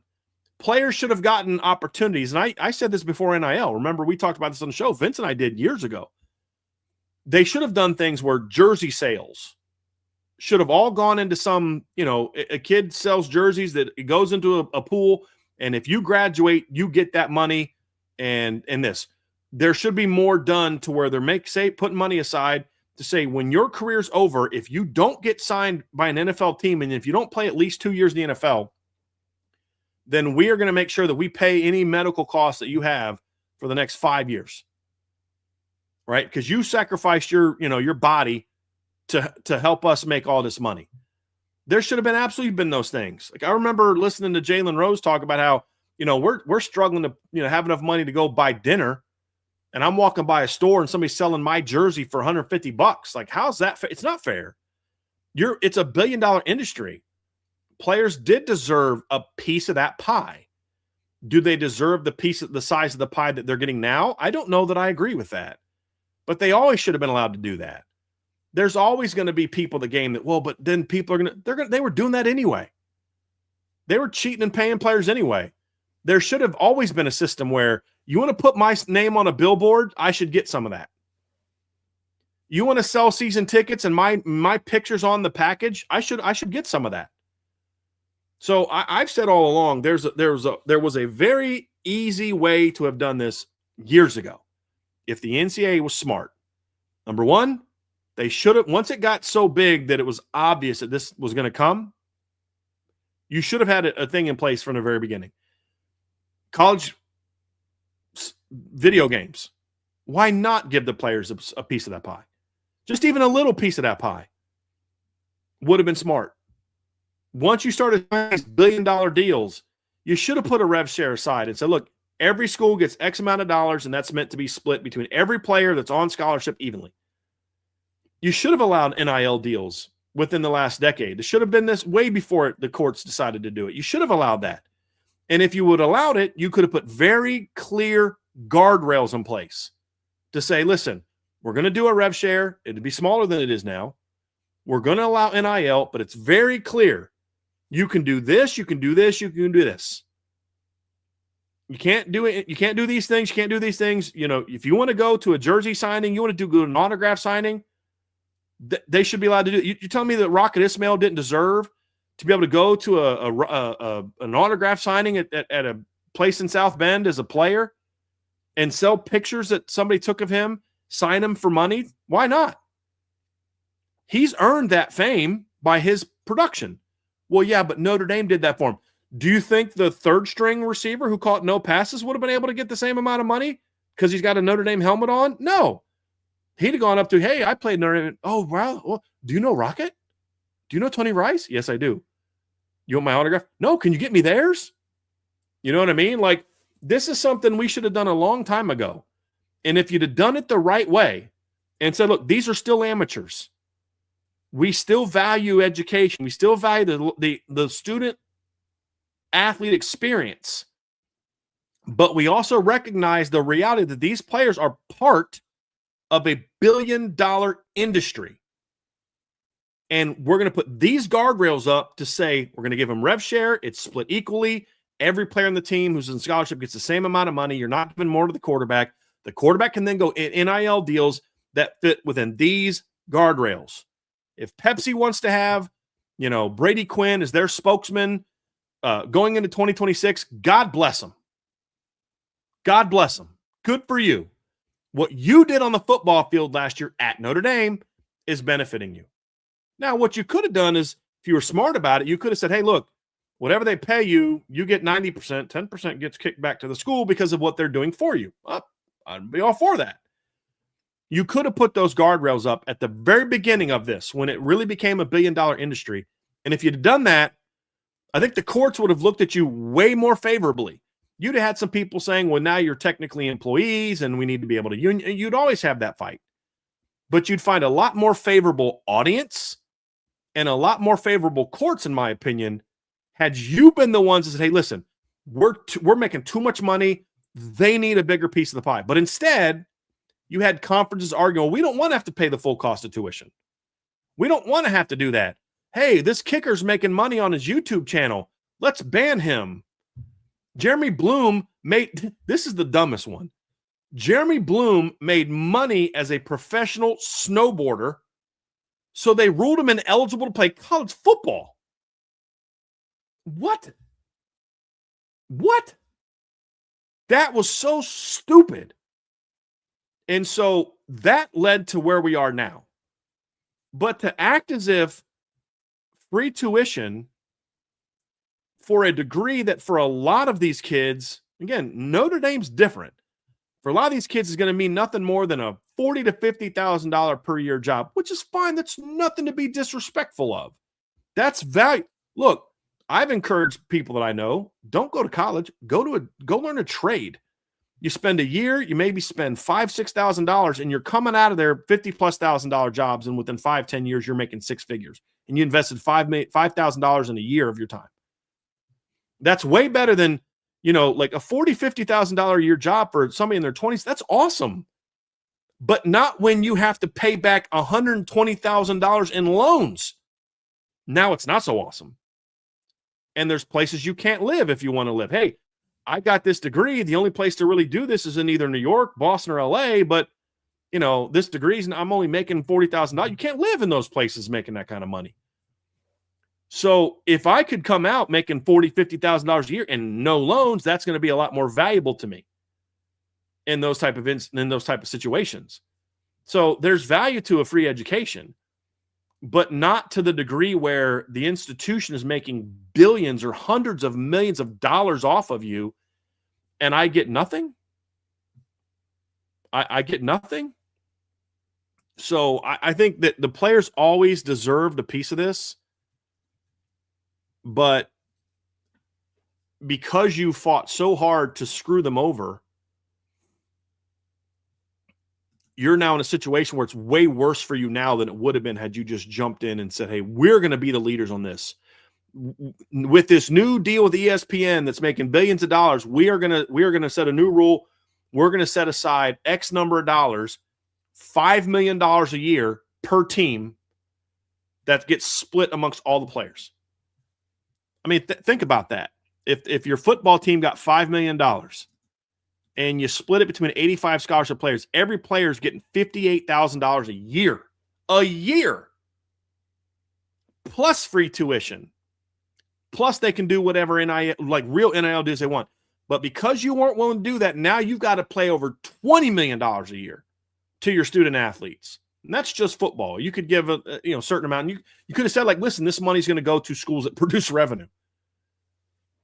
So I think that their greed and their definition of amateurism that was so jaded is why we're here where we are.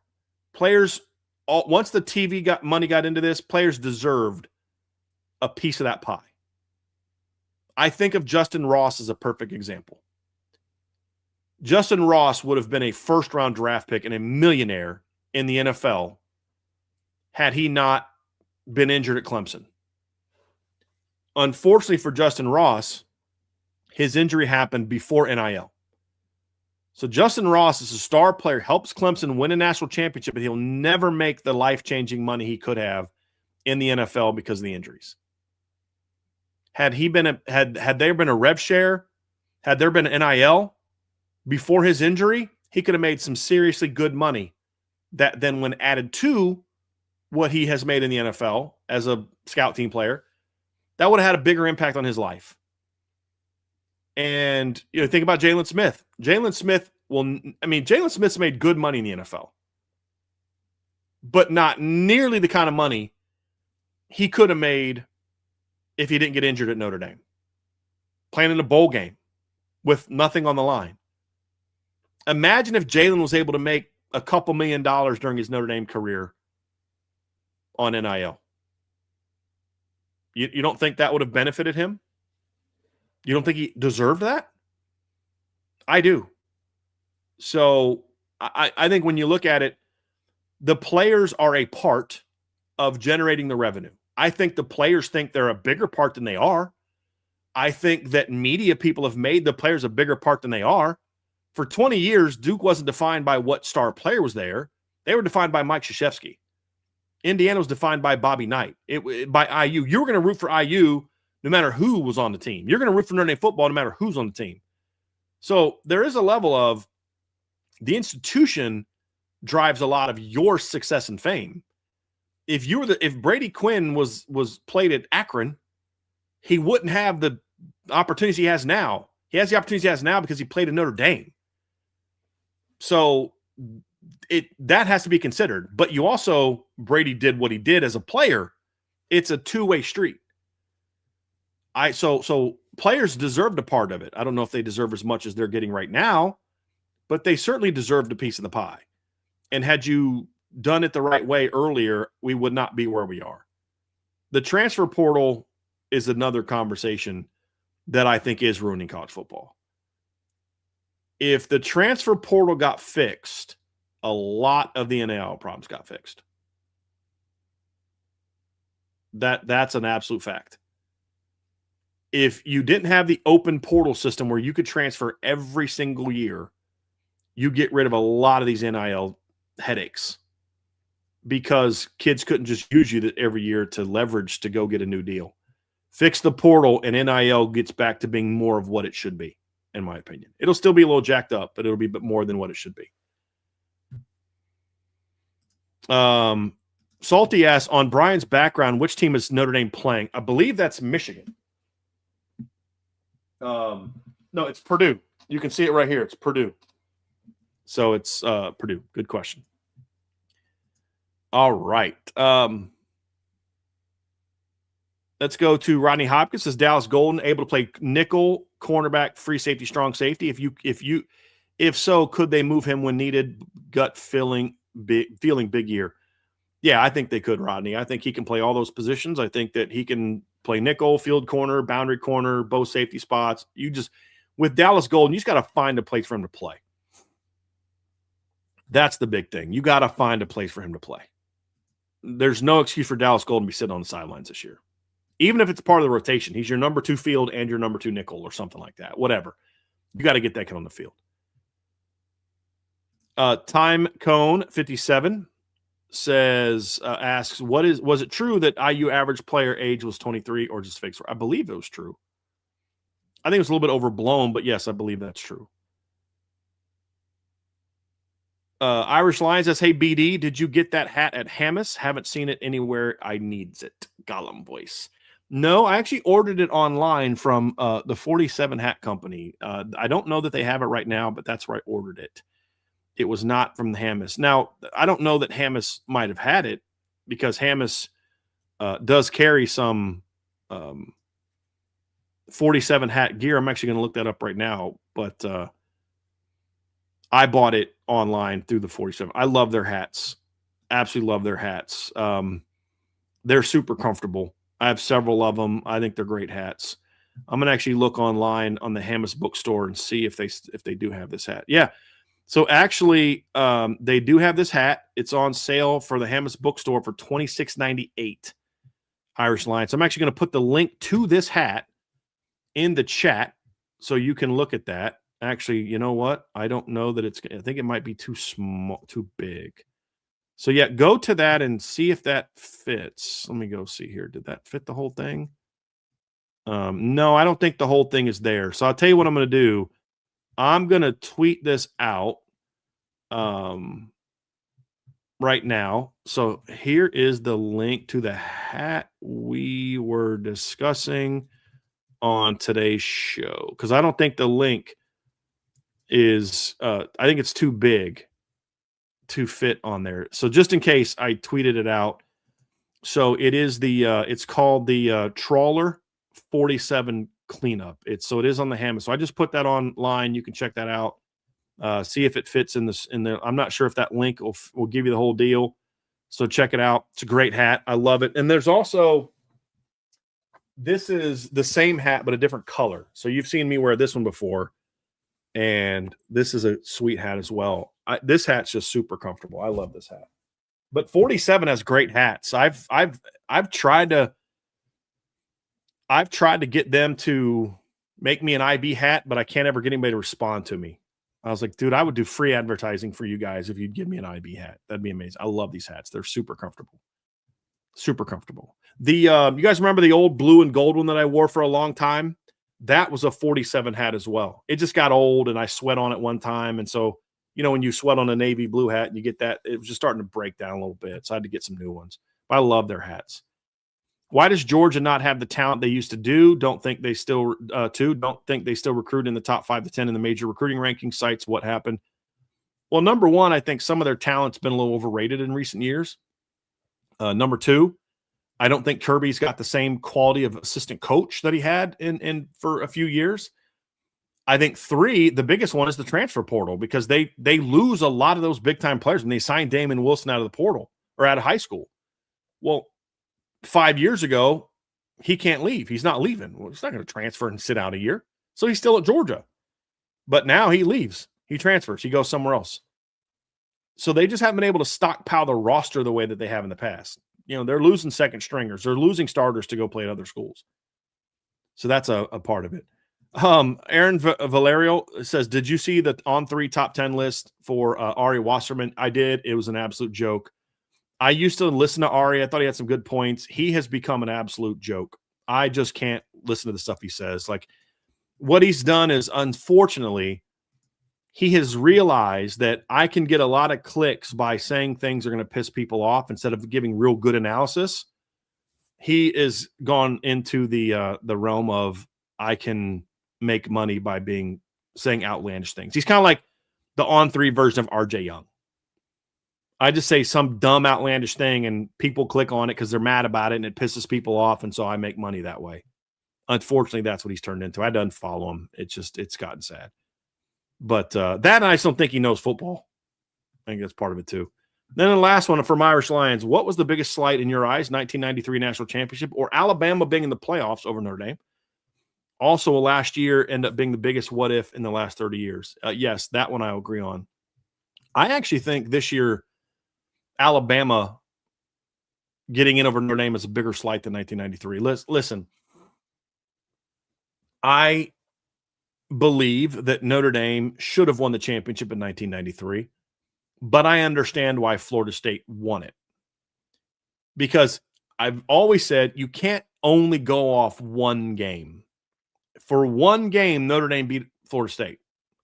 Do I think Notre Dame beats them in a head-to-head again in a rematch? Probably, yeah. But here's the reality of it. Florida State beat more top 25 teams that year than Notre Dame did. Florida State also had a way better loss than Notre Dame did. Their loss was to number 2 Notre Dame by a touchdown. Notre Dame's loss was at home, on the road, by the way. Notre Dame's loss was at home to a top 15 team that wasn't as good. The resume on paper was better for Florida State. That's partly why they won the title. I think Notre Dame is a better team, and I think Notre Dame should have won the title, but I understand that one more. There's no, I'm playing devil's. I think Notre Dame should have won the title in 93. I think they were the best team in college football that year. I don't think the game against Florida State was as close as the final score. I think Notre Dame should have won the title in 93. But what I'm saying is there's a legitimate argument to make for why Florida State won it. There's no legitimate argument that should have Alabama in the playoffs of Notre Dame. None.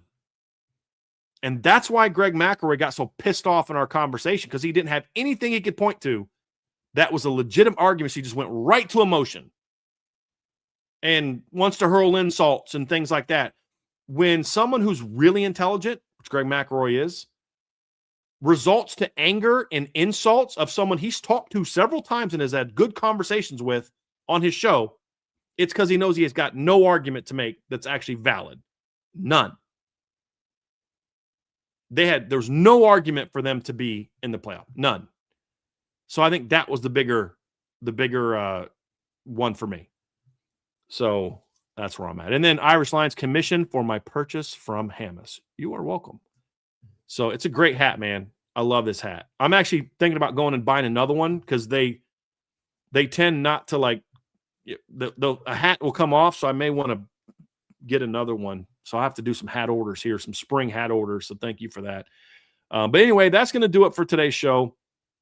And tomorrow, Sean Davis will be with me. We're going to preview. I'm not sure what position we're going to do tomorrow, but he and I are also going to talk about, has Marcus Freeman lived up to expectations, yes or no, in various areas, and in areas where maybe he hasn't, if we believe that, what can he do in 2026 to change that conversation? So that's what we're going to talk about tomorrow on top of a position group breakdown. And then Friday, Sean and I are going to do a mailbag. So lots going on. And then we're going to have some fun next week as well. So folks, thanks so much for joining me today. I went a lot longer than I thought. I did not think that I alone could talk for over 3 hours today, but you guys helped with your questions. So I certainly appreciate all those and your super chats. Everybody gave me a super chat. Appreciate that. But that's it for me for now, everybody. Have an amazing rest of your day. Make sure you sign up for the message board. You got to check out those breakdowns. I've got one of them up so far. It's a video breakdown. Also have some run game stats for the whole season broken down on there. I'm going to have a lot more videos over the next couple months, guys. You're going to definitely want to check those out. But you can only get those if you're a premium member, and you can only get those at boards.irishbreakdown.com. Have an awesome rest of the day. For me, for Vince, who's down there starring the questions, he was the assist today on the mailbag, so I appreciate Vince. I want to thank you all for joining us here today. Have an awesome rest of your day, and I'll see you again tomorrow on the Irish Breakdown podcast.